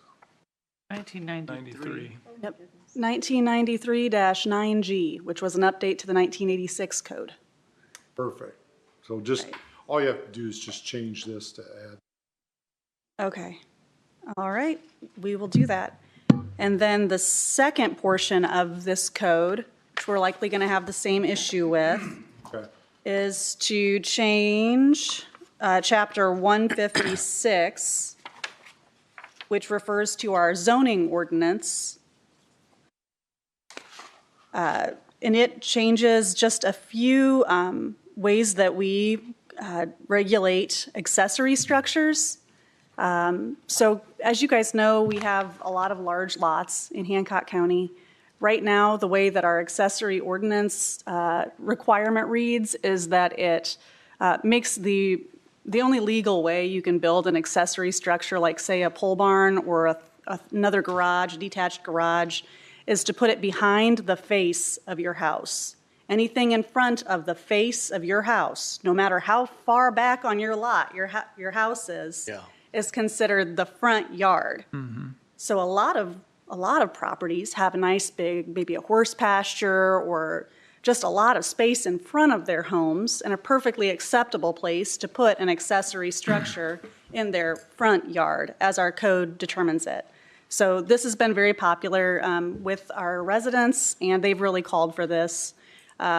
So this would provide some guidelines, but a route to have an accessory structure in the front yard without having to go to the Board of Zoning Appeals. But an accessory structure could be a swimming pool as well. Yes. Would a swimming pool true. be something you would want to see in the county in someone's front yard? I mean, Well, if you want People some have asked for them. aesthetically pleasing? Yeah, people have asked for it. I would point out that we have some other regulations too, such as your primary structure has to be at least 100 feet off the road. And then your side setback has to be twice as much as typically required. So we're not talking about your typical subdivision house lot having, something in the front yard. This would be a 10-acre lot with a barn dominium or a nice rural home, maybe not even visible from the road, and gives some guidelines for them to put some structure in that front area. But yes, it could be potentially a swimming pool. I don't know about that. How many people have asked for this? This just 3 this month. Those are all things that would have otherwise been on the BZA. asking for typically pole barns. Pole barns in front of their home Yes. to run a business out of? Not at or all. to Just a just pole have barn. a, Not at all. where, it seems so strange. I understand the 10-acre. They had a pool, they'd be required to fence. No, I don't think so. But, well, they would have to comply with our building code, which of course would either require a fence or a cover. What was the planning commission, where was their stance on it? Well, we understood what she's wanting. I mean, it's simply because, I mean, it's not a bad look. I mean, the pole barn's sitting there beside the house, but it's actually ahead of the house. I mean, it gives them some instructions on that. But I mean, perfectly good look. It's just the way it says that the house has got to be so far off the road. But yes, we've had a woman come in here. I mean, I think she wanted to sue us over it or whatever because she could not put her pool toward right beside the front of the house. So. But yeah, the typical complaint or the typical ask is for a barn or a detached garage. And typically it's very tasteful. They're trying to go for more of a courtyard setup a lot of times, where they're making use of that driveway coming up and then just having a little Typically, but what do we do with the typically untasteful? Unfortunately, I would say what we typically tell people is if you own a property, it is yours to build something on. We set a bar, we set some standards, but at a certain point, I think we have to have faith in our residents as stewards of their land. I would hope. I mean, we just discussed how the faith we have in one gentleman who can't mow his yard properly. We've let him do that, and he wants to mow his yard to look like a checkered flag or whatever it may be, and I think those are my concerns just as well. For some reason, the swimming pool sticks out in my head because I think when I was on the planning commission at the beginning of my tenure here, that was the request. Hey, can we put a swimming pool in front of our house? I'm like, that's odd. I get it. It may be potentially the only place if you have a septic field out in the back that doesn't allow you to do it. But I would also point out that this applies to corner lots where there are two front yards. does this change any with the upcoming UDO at all? Does UDO do anything? We did look at the draft regulations that were set up for accessory structures, and this is very much in line with them.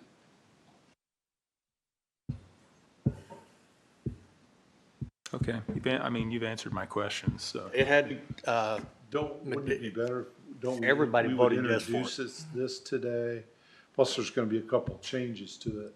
right, she would have to come back with a proper document. Yeah, and then just we had it all introduce it changed. that day and then might wanna have a public hearing on that.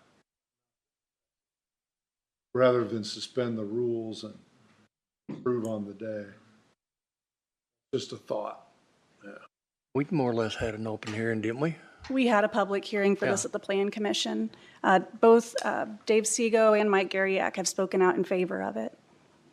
They're builders, they would.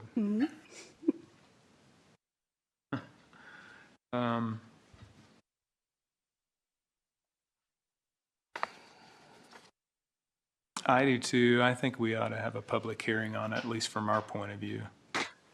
I don't mind introducing the ordinance, but scheduling a public hearing.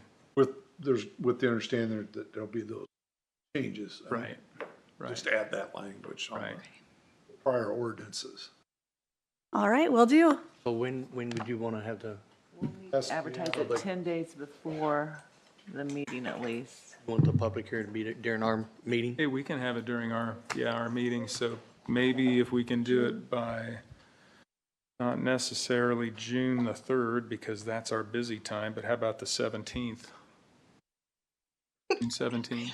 That works. Thank Can you. you just get us the wording so that we can get that advertised for them? Thank you. Thank you. Kayla.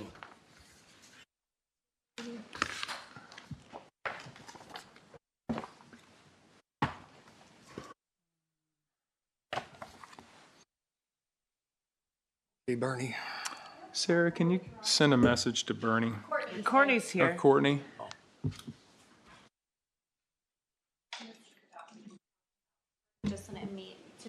Good morning. Here, this is Hey, good morning. Gary. This just came in this Morning. morning. Here It's the for Bernie. document he's speaking of. What do you got for us, Courtney? All right, so we have a CDW quote that you should see in front of you. It's for it's for This assistance come in today? with, Well, he got it to me last night. Okay. want me That to continue? for 29-153-25? 29-153-25, yes. So this is assistance with setting up, it's professional services for setting up Microsoft Intune, which is for mobile devices, mobile device management.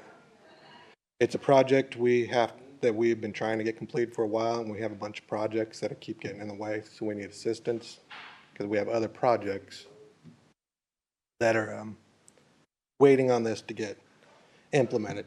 So what I've been tasked with is Bernie also needs to get, he called it the professional services line item, because he doesn't have a line item in his budget for professional services. And with getting it funded with how he's going to get money in there to pay for this. That's why he sent you, Courtney, because he didn't Yeah. know. He set you up. He didn't know how it was going to get funded. You're the fall guy. Can I ask you a question? Yes. So, okay, so you said this is a project that you've been trying to do for quite a while. Does he have that money appropriated in a different line? That we could establish a professional service line and then move that money over? Or is he also needing you to go to council and ask for additional? He was looking for guidance. He mentioned going to council to ask for it, or if we have money from somewhere that, guidance of how to get the money. If he needs to go ask for it from council, he said that's doable too. But he didn't mention whether he'd had this. But he didn't, Right. I don't believe he has any money in his budget to move over. So he wants a professional services line for next year. He doesn't have any money to put into it, but he's going to ask for it out of his budget. But on this project, it sounds like we should probably give it a thumbs up, but send it to the council to ask for that. Yes, because we need to Yeah. get, there's projects on hold even at the jail that we need to get it done this year to move forward with these projects they've been waiting for a while. Okay. This is a 2025 ask. Yes. Send it You're right. through with the favorable recommendation to the Right. council. To fund it, yeah. Okay, I'll make a motion to send this quote for a statement of work. It's for Microsoft Intune to help regulate or oversee the cell phone in their usage. Is that right? Correct. And for a total amount of $29,153.25. Project manager, total, yeah. 29,153.25. Second.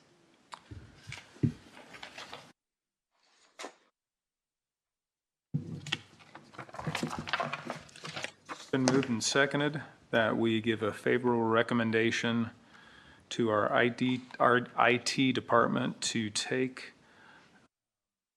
this Microsoft. statement of work for Microsoft Intune implementation to the council for funding in an amount not to exceed $29,153.25. Is there any discussion? All those in favor say aye. Aye. Aye. Motion passes. Thank you. Thank you. This, I don't think. Okay. Okay. Right, because we're not, You want it back? Is that what? you know, actually, is Courtney still here? Well, you don't want to sign a contract just yet. Never mind. Let's sign it. We'll hang on to that because after. Will the prosecutor want to come up? I thought that's.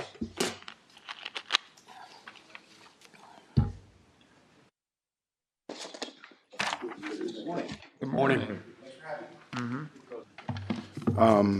We appreciate the issue with the filters y'all did this morning. Thank you very much. We really appreciate it. Thank you. Yesterday, midday, I did send you a memo approximately on 1 o'clock noon. Did you all get a copy of that? Yes. There's a typo in the memo. I mentioned in there, I think I said it was paragraph 1, 2, 3, 4, 5, paragraph 5. I think I said it was 1,700 hours. It was actually 2,368 hours, as was in the final report that I provided to you all back in January. And so that figure was wrong. The 1,700-hour figure is the figure that was the unpaid. There's also the time that we paid for straight time and time and a half and that kind of stuff. And so the overall figure in paragraph 5 was incorrect. I wanted to make sure I corrected that. Otherwise, I assume that you are familiar with our request, why we're making the request. A couple things. Again, I'll go back to the annual report that I provided back in January that stand out. Really, a substantial portion of our growth in hours would have to do with our partnership with Always Place Child Advocacy Center and the increase in the interviews that took place from 2023 into 2024. Those were up, I think, approximately 100%. I want to say it's 198 or something like that number, which, if recalling to when the judges were here to pursue their position, that tracks with what they're saying, because even if all those cases at Zoe's Place do not turn into criminal cases, a fair number of them are going to turn into Chin's cases, which are going to drive part of that caseload for the judiciary.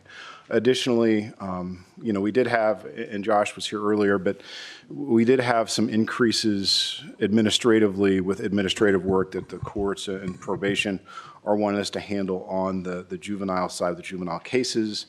Offhand, a very quick look at things, because Josh and his people do an extraordinary job. I want to say last year we filed, I don't know, 70 roughly cases. I want to say, given the filing percentage, I would estimate there's probably a couple hundred of those kind of cases overall that we dealt with. And so we're downstream from the courts. It's the same thing that they're dealing with. I'm hopeful that we can find ways to do what's good for public safety in the county here, because it's only going to become more of a burden as we move forward. Mm-hmm. I'm happy to answer questions as they exist. Thank you. Will one of these spots get any funding from the state of Indiana? A lot of these prosecutorial spots have been funded with like a 40% payback. Or is this just a straight up, I need a new position for a funded position by the county only? Well, last year we had a position for child support, which we get a reimbursement at approximately 66%.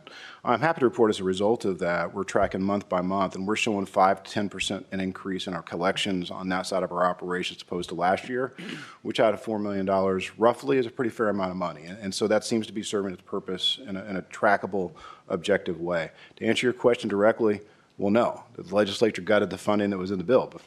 And so as a result of that, I had hoped that the legislature would make a different decision. They did not. Our problems are here one way or the other. And so you're familiar with what I'm talking about with the legislation, and they pulled that funding out. No, it's not there. And there's not another place for me to seek it like I have in other situations, like with the DV positions or with the position for 4D, we get the reimbursement. Some of our domestic violence, positions have been grant funded for a long time. We've worked hard to keep that together. Here, no, we don't have a choice like that. There's nothing comparable in the juvenile world to pull a grant or to pull funding from the state. That's not available. Mm-hmm. What's your current staffing level right now? I know you said you're operating at 75% of recommended. Yes. Just asking how many. How many are there right now doing? Well, right now we probably got about 5, because we have 20 some odd people working remote. The overall staff in the office, the number of employees is 27. What I can tell you is in the 2022 report prepared by IPAC, their recommendation, and at that time we had 7 deputies, and I can't count the paralegals off the top of my head, but basically what they said, and I put it in a memo at that time, is we were 4 lawyers short. And they had a formula then for how many paralegals and how many victim assistants for our county and so on and so forth. Now, last year we did get the victim assistant, we did get additional paralegal, and we got 1 of those attorney positions.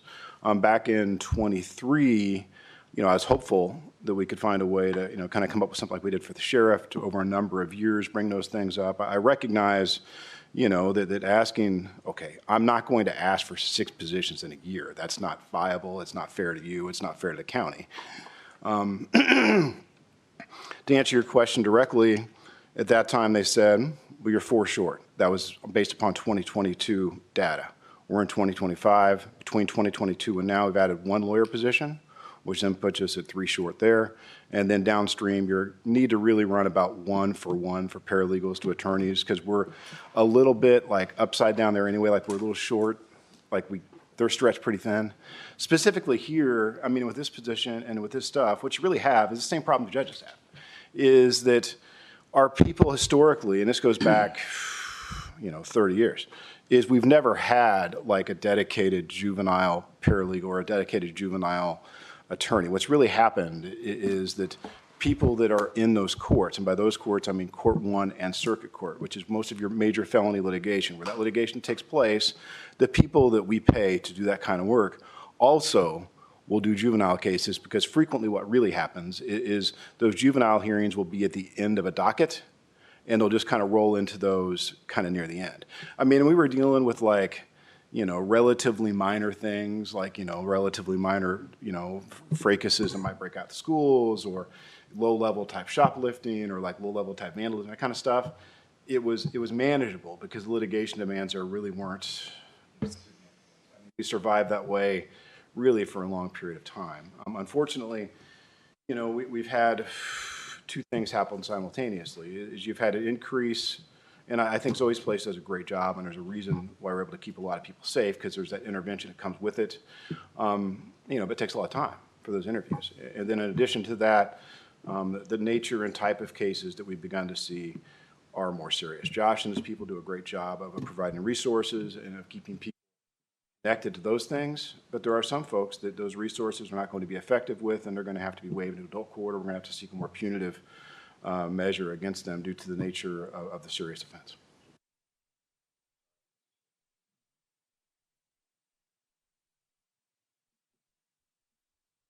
Have any other questions? The one thing I think that, at least in my opinion, I'd like to see. One second. What? Oh, I'm sorry. I had one omitted thing. Is if we have an additional judicial officer, then like what'll happen is currently we get pulled between the different courts. If you add that judicial officer, which is a good idea, well then what's going to happen is that we're going to get pulled in a different direction, and it's going to be hard to keep everything straight, because we're going to be pulled in places at the same time.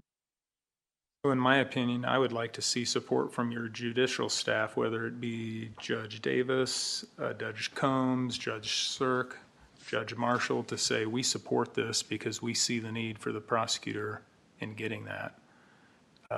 Could you round those folks up by our next meeting and get that support from them? Because if they see that, I sure would love them to be here giving you their full support to do that, so we could send that on down the line. I'm happy to have a conversation with anybody to move things forward for the county. I'll be happy to talk with the judiciary about those things. I mean, having them here too to support that, to come up to the mic and say, we support the prosecutor, we see his need, and we would recommend that as well. If that's what the commissioners want me to do, I'm happy to pursue it and to see what their This availability is. commissioner would like it. I don't know about the others, but right now, to get me to move off kind of where I am, I sure would like to hear that from them. I suppose it seems a bit awkward that they didn't really tell me about the need for the judicial officer, and I'm being asked to, for the prosecutor position, but if that's what you all want me to do. I know they may not see that, but like I said, it sure would be nice for them to come back and say, well, we got this judicial officer. Now we see this probably imposing on the prosecutor to do more things with juveniles. Therefore, we see him probably having a need for an additional prosecutor and paralegal to help him out. Have you talked to council? I mean, are they even willing to fund it? I've come We to you don't know. first. This is his first, this will be his first No, he would stop. come here first and then. This is their first stop. I'd like to know how council feels about it. I mean, it's Yeah. easy for us to send it on. But sooner or later, they're going to say, hey, why are you sending this stuff? We can't afford it. I mean, we can't fund it. I mean, they were already talking, the one council person said we're going to have a hiring freeze and all this kind of stuff. Yeah. I mean, it just, SB1 has gotten everybody in an uproar right now. So that's, I guess we just don't know where we're going. Yeah. We're given our best educated guesses of how that SB1 or SEA1 is going to affect the county overall, and it doesn't look really. I understand the difficulty with the uncertainty. But I also understand that you are a little understaffed, and I had those conversations with you. This commissioner, though, would like to see judicial support behind it. Is it too late to then get me on the calendar for June? Is June 3rd? No, it's never too late. I mean, we'd get you on the second one. 17th. I don't think I'm here this. June 3rd. Thank you. Yeah, we realize that the budget requests are coming up soon, so I would not deny you that. And it wouldn't, I don't think it would take that long to get those folks. And To make sure that I'm completely clear, folks you wish to see with those elected judges are also the appointed magistrates? both.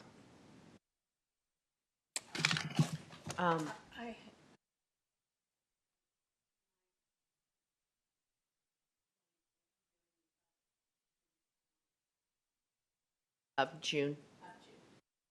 Well, you know, you can always put your position in there and they can just rip it right out. Okay. You're familiar with that Yes, I whole know. scenario. I just wanted Yeah, to I mean, you could put that put out both there. your positions in there, and, you know, in hopes that, you know, this board will approve it and then they would approve it too. So that's what I would recommend, just putting it in there and what comes out. Submit it as per the request you would like to see fit, and then we'll work through this, you coming back on the 3rd, bringing support, and then figuring out what happens from then. Now, on June 3rd, I'd imagine we'll have some judges. Well, Would you? if we can't get them here, then they can offer a memorandum of support or, you know, something in writing that can be read into the record, that kind of thing, that would stand as well. Thank you. Thank you. Welcome, thank you. I said, thank you.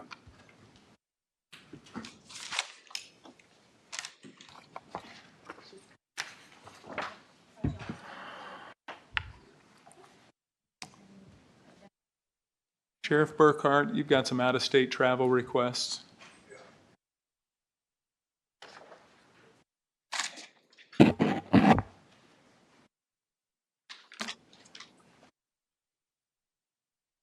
Morning. Hey, good morning. Do you want to go through them all, or I think you should maybe have them in your packet? They're all right here. Are they all to the same? No, No, they're three different ones. Three different ones.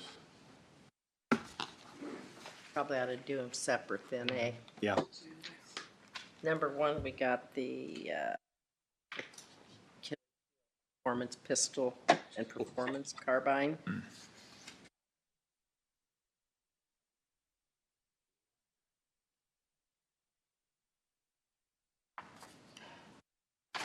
Which one do you want to do? Which one is that? It's the top copy. It's the top copy that you received. Deputy Ben Walker Oh, the and Deputy firearms Jacob training. Lewis, Yeah, yeah. the June 6th through the 8th. Right. Oh, I see where you came. Oh. Go for it. Okay. I make a motion that we approve the permission to travel out of state for Deputy Ben Walker and Deputy Jacob Lewis,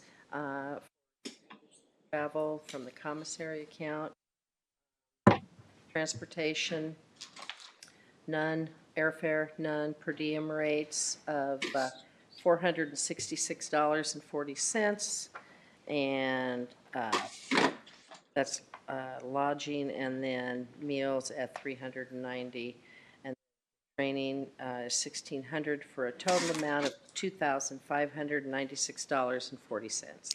Second. It's been moved and seconded. We permit out-of-state travel to Deputy Ben Walker and Jacob Lewis for firearms training in St. Louisville, Ohio, from June 6th to June 8th, in an amount not to exceed $2,596.40 to be paid for out of the sheriff's account. Any discussion? All those in favor say aye. Aye. Aye, motion passes. I make a motion that we approve permission to travel out of state for Kyle Addison. This is a National Emerging Drug Trends Conference. All costs are covered by NASA, and there will be no cost to the Second. Love that free training. Yeah. It's been moved and seconded that we approve permission to travel out of state to Kyle Addison for the National Emerging Drug Trends Conference from November 5th to November 8th of 2025 at no cost to the community. All costs are covered by NASA. Any discussion? All those in favor say aye. Aye. Aye. Motion passes.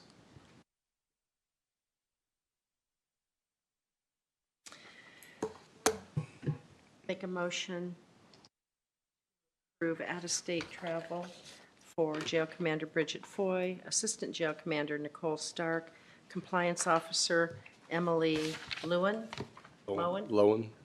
Transport Supervisor LaDonna Ayers, Transportation, there is no airfare, per diem rates at $1,000, meals for all $1,040, and the JailCon 25 in Mobile, Alabama, $1,660 for a grand total of $3,700. Second. It's been moved and seconded. We permit the out-of-state travel to Jail Commander Bridget Foy, Assistant Jail Commander Nicole Stark, Compliance Officer Emily Lowen, and Transport Supervisor LaDonna Ayers to attend the JailCon 25 Mobile, Alabama Southern Regional Premier Corrections Training Conference from October 12th to October 16th of 2025 in an amount of $3,700 to be covered by the sheriff. Discussion. All those in favor say aye. Aye. Aye. Motion passes.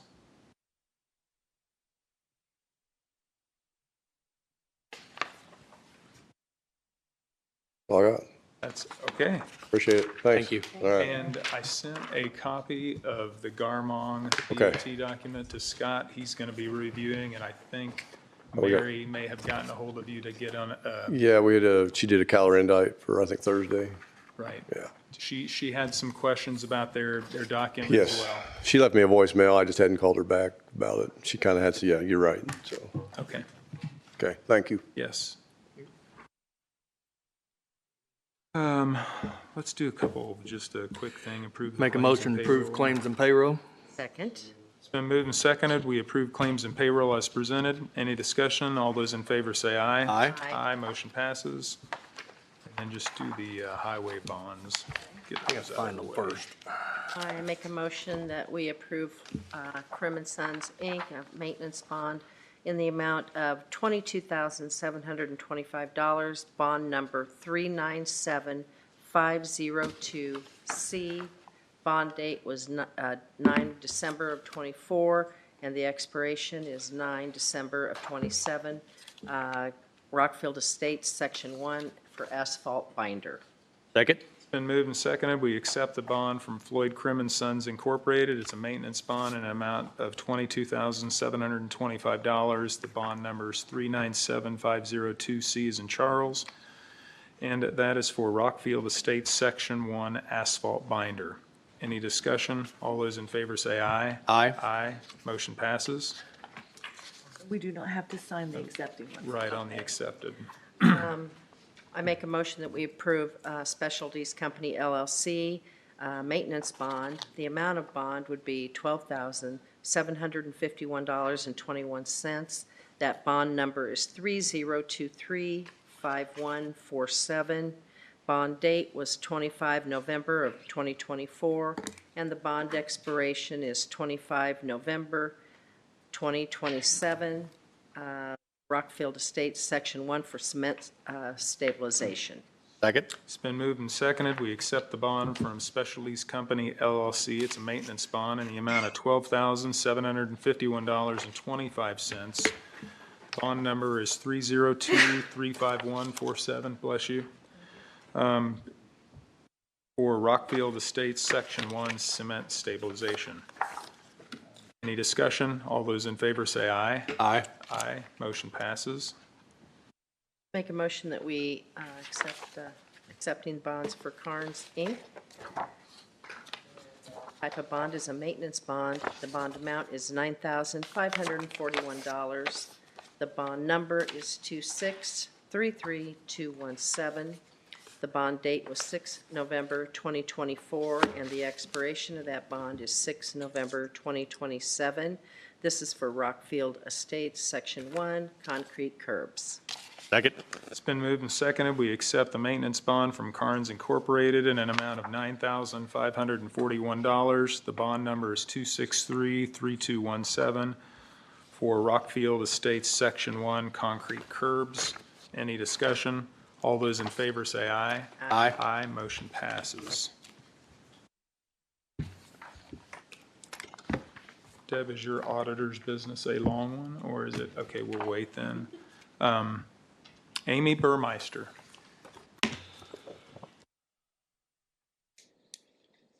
Thank you for patiently waiting close to the end of this.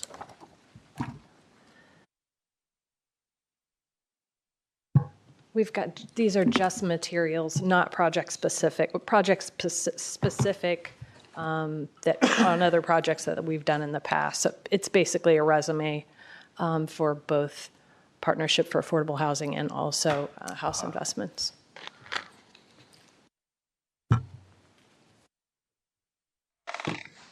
So good morning.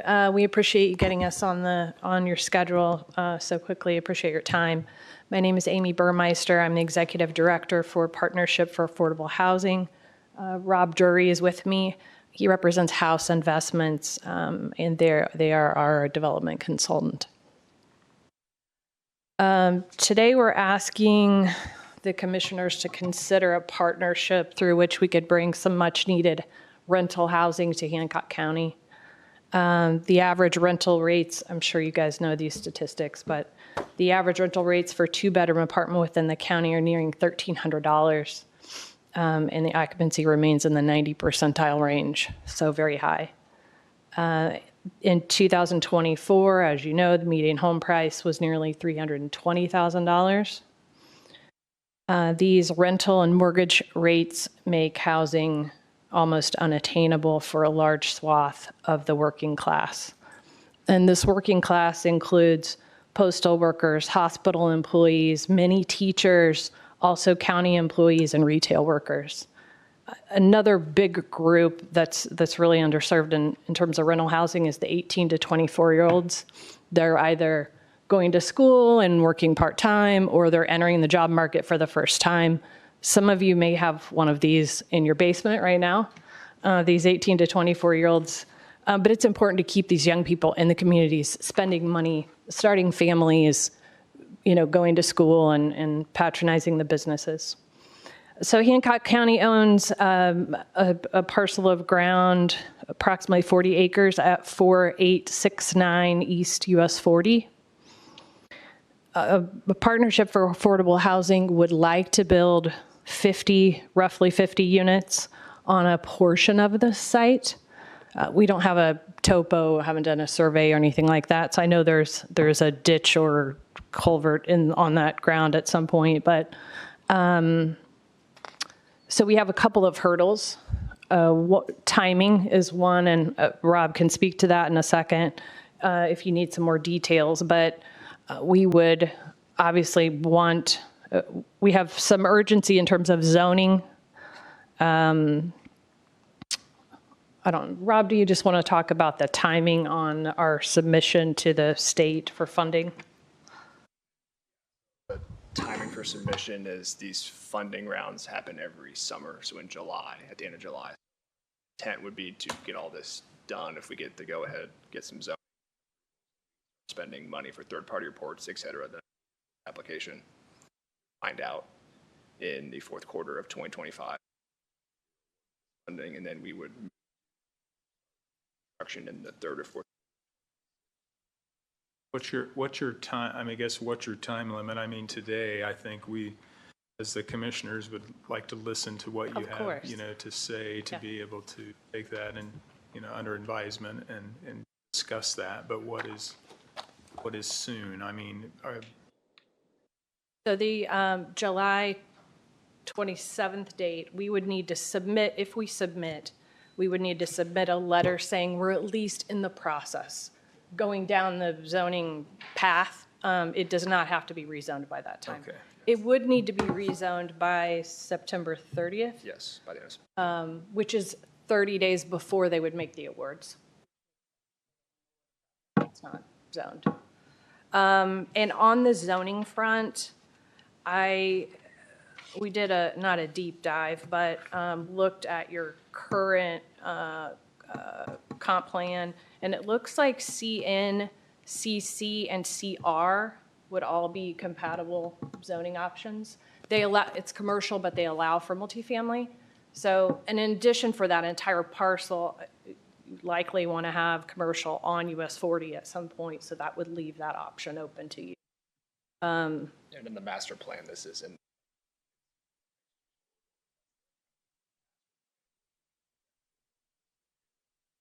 So, and you know, for the apartments, they could go on the, you know, south, the Pinsey Trail, and if that works kind of topographically with getting access, which would be an awesome amenity for tenants. Out east, county property, correct? Yes.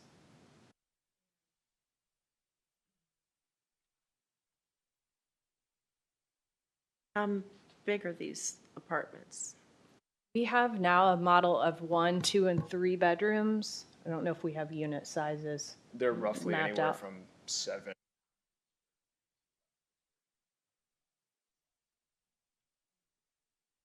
Currently have periodically that property out there. Are you aware of that? No. What's the rent going to be? Project type, so really it's $50 on the low end to $1,700 on the high end for a 3-bedroom. It's kind of a demographic of people who make $13 an hour to people who make 37, 40, 45, kind of how that number is calculated. Income based. I think for anything of this size as well, it would need to have public utility attached to it. Yes. Water. Right, and so there's, I think, 1,900 to 2,000 linear feet of water sewer that will need to run from the, and I don't know what side of the road it is at the jail. Actually, it's on the Is the south side utility of on the road. your On the property? south side? On the south side. Okay. South side. Sewer south Oh, side, okay. water north. Yeah, because they put that under. I didn't see them doing construction on the north side. So, and that should be Greenfield You know I know. Utilities. We've asked the mayor to provide, Mayor Titus to provide an estimate, just a simple cost estimate to run that. So why didn't this go before planning? We don't have a plan yet. You own the ground. We kind of were really here just to take a high-level view. I know you need the housing, and to see if we can fill that gap for you. It basically comes to us before, so they can present what they've got. We can kind of discuss, hey, is this something that we want in that area or not? And then we save them a trip to planning if it's not, and say, hey, we're not interested in this project out here based on what we have going on, or that with your submit a plan to planning to get that figured out.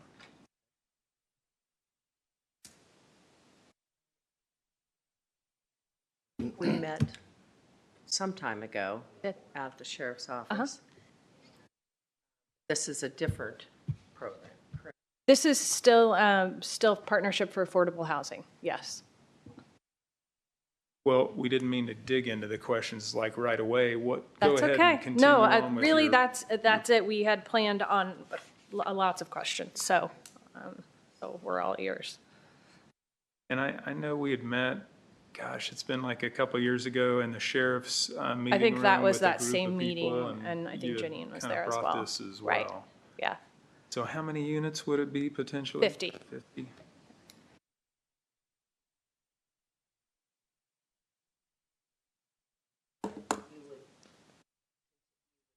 work with the planning department on architectural standards and. Without question, yeah.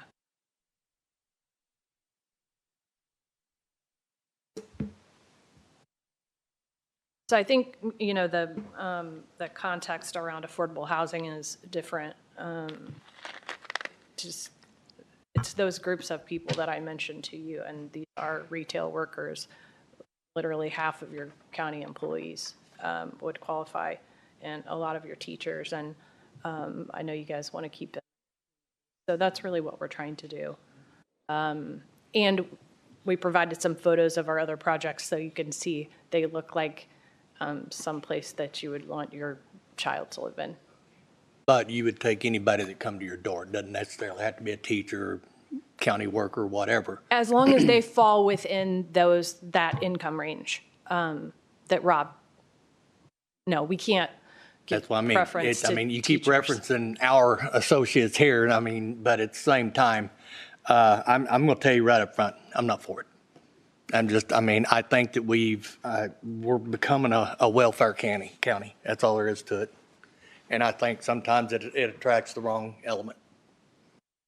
So I know that Greenfield has something along this line. Is this a tax credit deal? This would be tax. Okay, yeah, that's what I funded by thought. tax We've got credits. one of those over here, and they're supposed to be building one down here off of Osage. And they've not started this one, I don't think, but that was years ago. But no, you guys can do whatever you want, but I think we've just reached that point that I can't do it. Well, it's definitely something to talk about. I can totally understand where you are, and like I said, this didn't mean today we were going to say yes, Oh, go no, right ahead, and or we didn't not. We're expect just that gonna at go all. We didn't expect Take that. this under advisement. Right. And talk about it. Yeah. And I think some of these kind of entry, this $20 to $25 an hour, these are the kids that are going to be coming out of your vocational school. So these are people that I wouldn't want to have in my county. Some of my issue just looks too like some of these things would really be better served in a city or So municipality. some just of those based- are, That's is an that's urban more style pristine. product, but that's where it is. Mm-hmm. So ours would be not as urban because it's not an urban site. Also senior, one of those buildings is a senior building, so it makes sense that they're all housed in one building 55 together plus. with I saw elevator that. core. We have one elevator, So- so it's all accessible. Right. Every Yeah. unit's adaptable. You have all those features Right. in one building versus. But this would be family, not, but seniors obviously could live there, but with I don't have any other questions. Do you? Thank you for coming out today. We appreciate it. We will let you know before the July 27th dateline. And we're happy to come back if you have additional questions. We're happy to come back and answer those for you. Thank you. Thank you. Thank you.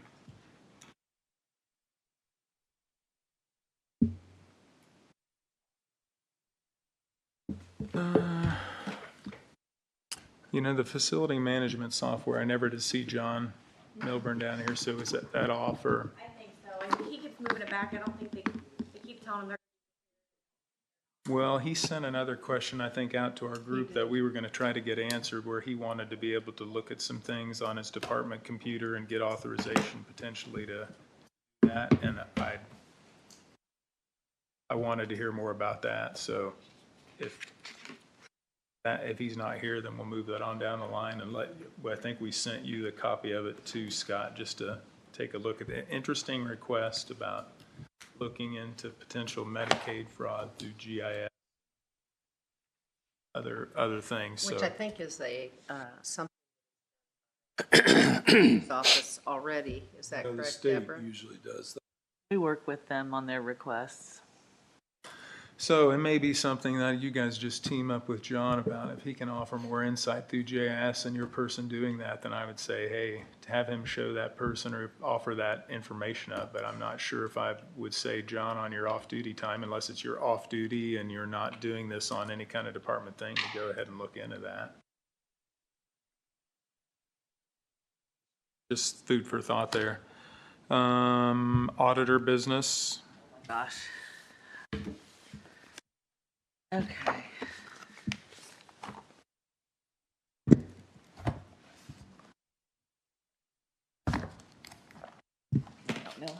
We're gonna start with replating a vehicle.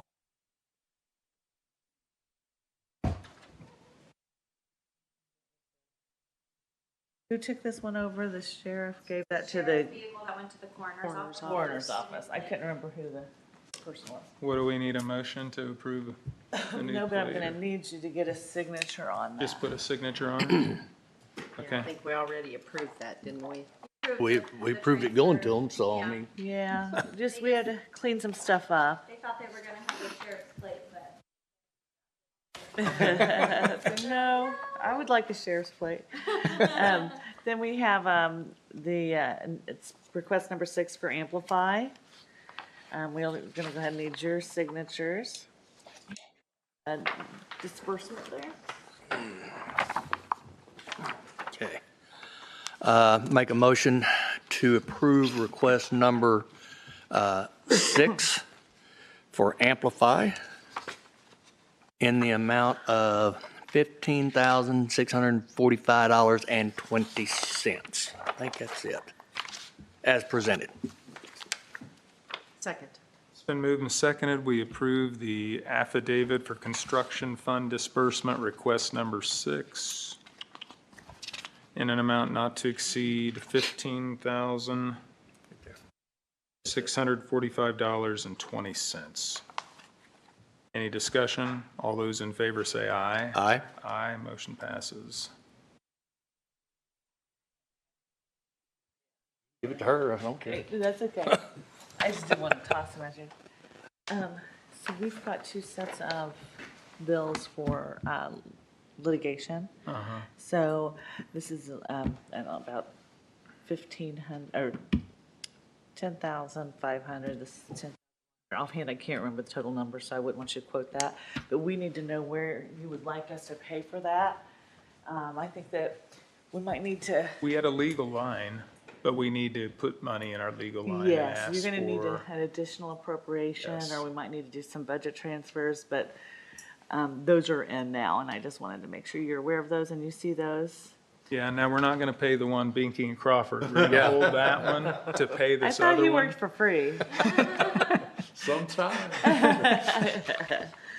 But I I think think there, some of that comes out of, usually it's Gary has a fund also for the condemnation cases.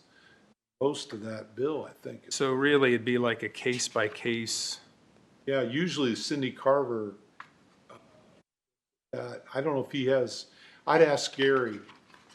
We wanted to make sure that we knew which case it was so that There's 5 of them. I can help you with that.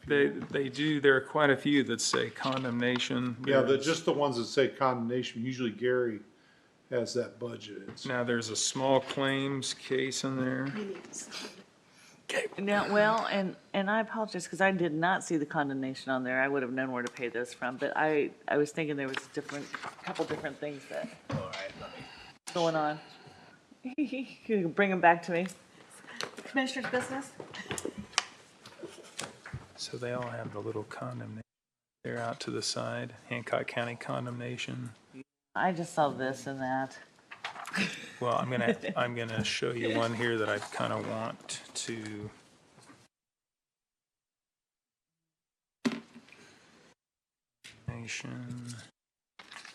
Condemnation. Now, this is the small claims case, and I wouldn't know where that got paid out of. That in that pile. Put that over there. And that Okay, goes over in here. that right So there. we'll send all these So to Gary.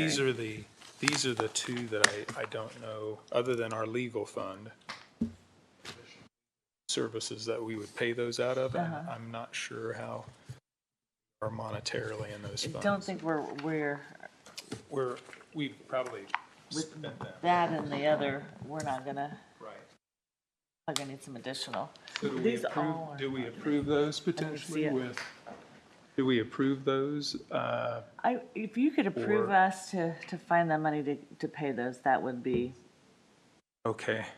we're not gonna take it out into anything that you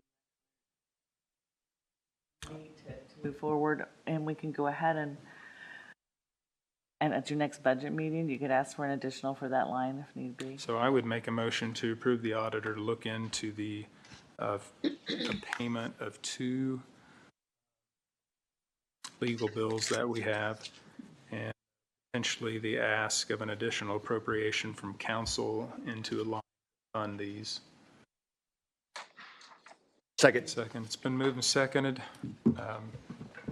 that we approve the auditor to look into funding 2 legal invoices from Binky and Crawford as presented. Any discussion? All those in favor say aye. Aye. Aye. Motion passes. So Scott, you won't have to shut your lights off just yet. Thank you. It all helps. We'll find out what. He's here, so now he knows that you said I get to pay him, so. Deb's always real good about working with me on that.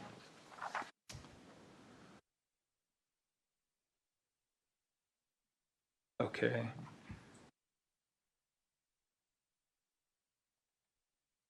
And this would probably be this would be the same. It's an insurance claim, but it would be this legal counsel for an insurance claim and how.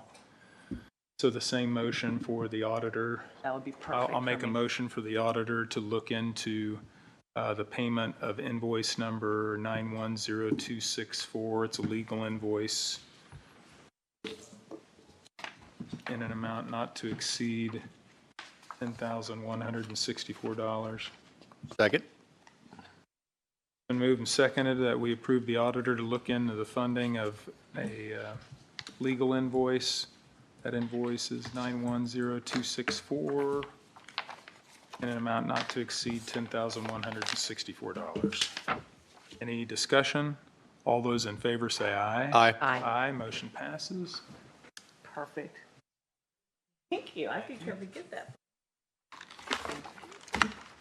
And then, okay, we're looking into this, just something to make you aware of it. Back in May of 2024, IT had a request for Force Technology. There's 42,000 at the time. And I think, and I don't have it in front of me, but someone said there's another 70,000 that was coming. And at the time last year, or in May of 2024, thank you. I even have it written down here. Motion made for this to be paid out of the 2023 GO bond. We do not see that was ever appropriated for the 2023 GO. We do have it marked in our new kind of tracking sheet. But I don't think that we're going to have the funds there for this. I wanted to bring it to your attention because now, like, you know, a year later, we're getting an invoice, at least for the 42.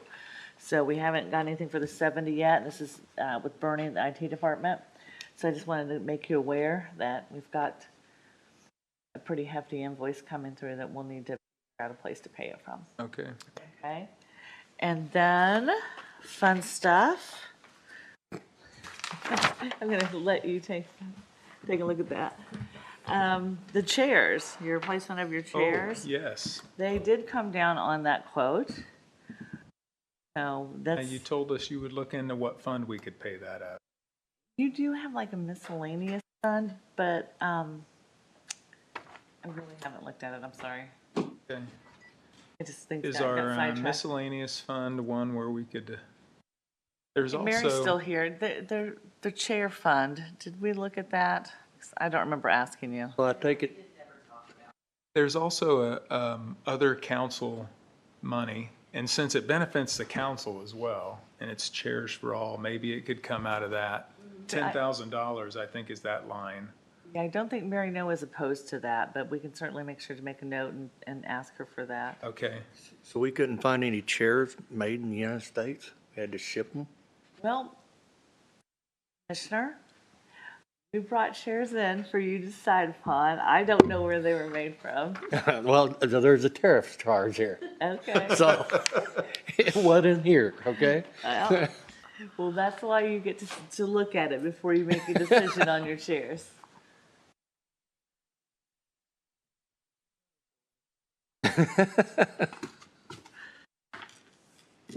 I'm sitting in one right now. Yeah, my only issue with this, though, I thought we got 12 chairs. It says 11.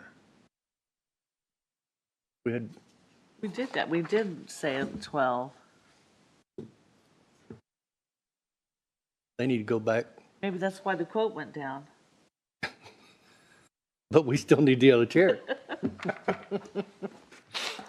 Well, I think that we're going to continue on. Let's continue this and find out, right, Yeah. where the chair is, the 12th chair, and let's fight for that tariff surcharge to get off. Yeah. Okay, okay. And then I think that we have some business cards for you. With our new email address, eh? Your new email address. Nice. Works for me. We're not real sure what happened, but I had to redo the seal. yeah. Now it's actually Really pretty, eh? really pretty. Yes, yes. We did take about half the cards out because a lot of people come to our office and ask for cards. So that should be a good supply for a while. Thank you. Thank you. Thank you, Mary. Well, hey, look at that. Somebody now. They were Right. made in the USA. Yeah. Any tariff charges on these cards? We don't want them if they are. I think that's all I have. Mary, Thank you very much. That's all I have. anything else? So I'll get back with you on the chairs. Kelly Ellert, HR. Chair saga. And it continues. Good morning. Good morning. I just wanted to update you that the Employee Benefits Panel met last Thursday and discussed our 2026 changes and the financial projections for 2026. Apex Benefits has crunched the numbers for the claims up to this point and kind of looked at our trends, and it looks like we'll have a 7.5% increase in our group health insurance budget for this year. Mary did put it in the packet so that the department heads who contribute to the group health insurance from their budgets will be able to adjust for those numbers as well. We discussed potentially changing the employee contributions for 2026. And then we discussed reviewing the structure of the current plans and sending out an employee survey to get some feedback on how the plans are working for them. Once that survey comes back, we'll meet again. I think we scheduled it for the third week in June to discuss kind of where we will go for 2026 and what financial impact those changes may have. Then I'll be bringing to you a request to change plans or to change the plan structure if that's where the Employee Benefits Panel goes, no later than July 15th, because our benefits portal needs time to build the back end of the structure before open enrollment really kicks off. The only other thing that I have for you today is that our current COBRA vendor has decided that they're no longer going to offer COBRA only to clients. So Apex is working to get me some quotes on a new COBRA vendor so that we can get it shifted over prior to July 1 when they're no longer going to be our vendor. So I'll be back in the next meeting or the one on the 17th to request approval to change that. That's all I've got. Thank you. Thank you, Kelly. Thank you, Kelly. Have a good day. You too. Any public comment?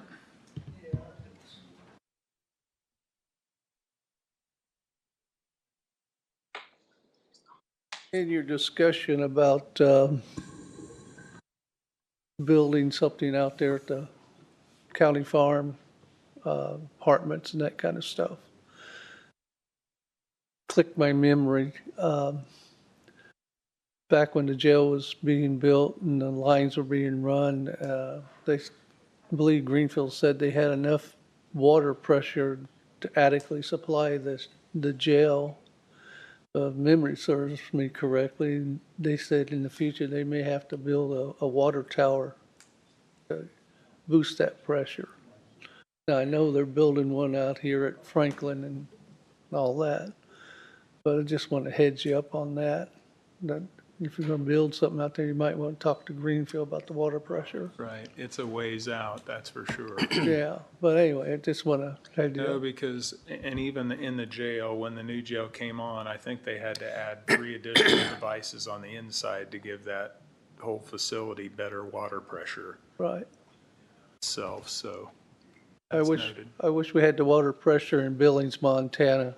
You wouldn't believe, it's like 4 or 5 times faster than, literally the shower in my niece's room would push you up against the wall. And stuff.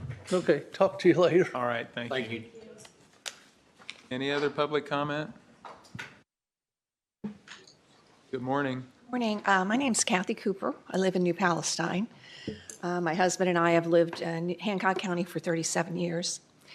And I just want to, after listening to today's discussion regarding affordable housing, I want to express my support for the need for affordable housing in our county. You know, we have no problem building all these big warehouses and turning the west side of the county into an industrial park. Where are these people that are going to work in these places live? And it's not the same as when my husband and I bought our home. It's much more difficult to come up with down payments. Mortgage rates are higher. You know, we're very fortunate. We're homeowners, and we've been able to help both our kids out, but not everybody's in that position.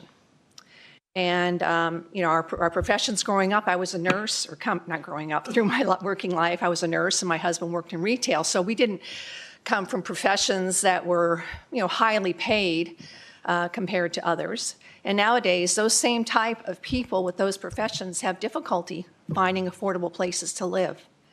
And I think in no way does it make us a welfare county to provide housing for people of all levels of income. And then we also have to think about our seniors. You know, they need an affordable place to live. New Pal is currently building a senior housing facility just off of 652, and I think that's great. I mean, people need a place to live where they can, you know, have dignity and a safe place to live. We don't, you know, we've got a homeless problem. We're not like other states, or even Indianapolis, but, you know, the reason people are homeless is often because they can't afford a place to live. So I want you all to really seriously consider giving your support to projects that would give affordable housing to our residents. And I think the location right on US 40 is a perfect location. It's not going to really infringe on somebody's, you know, higher end subdivision. And it'll give people access to the highway, to the US highway to get to and from work. Thank you. Thank you. You know, Thank you. just a response to that, just a couple of years ago, I mean, it cost about, a household needed to make between $36 an hour and $40 an hour just to buy a starter home at, you know, under $200,000. And so I'm not opposed to having more conversation about. Yeah, I think it's needed. I mean, there's a subdivision going in at Carroll Road and 52. And looking at those houses, you know, you would think they were kind of modest houses. Their starting price is over $400,000. I mean, I was shocked when I saw that. And they look, to me, they look like kind of like maybe just a step above a starter home, maybe a little bit bigger than what you would call a starter home. And so we can't just keep sticking our head in the sand because we don't want a certain type of people or a certain income level of people in our county. We need to take care of everybody. Thank you so much. Thank you. Thank you. Thanks for waiting around all the way until the end of our discussion today as well. I appreciate your patience. Any other discussion? Seeing none, I'll entertain a motion to adjourn. I make a motion to adjourn. Second. It's been moved and seconded. We adjourn our meeting. All those in favor say aye. Aye. Aye. Motion adjourned. Nice.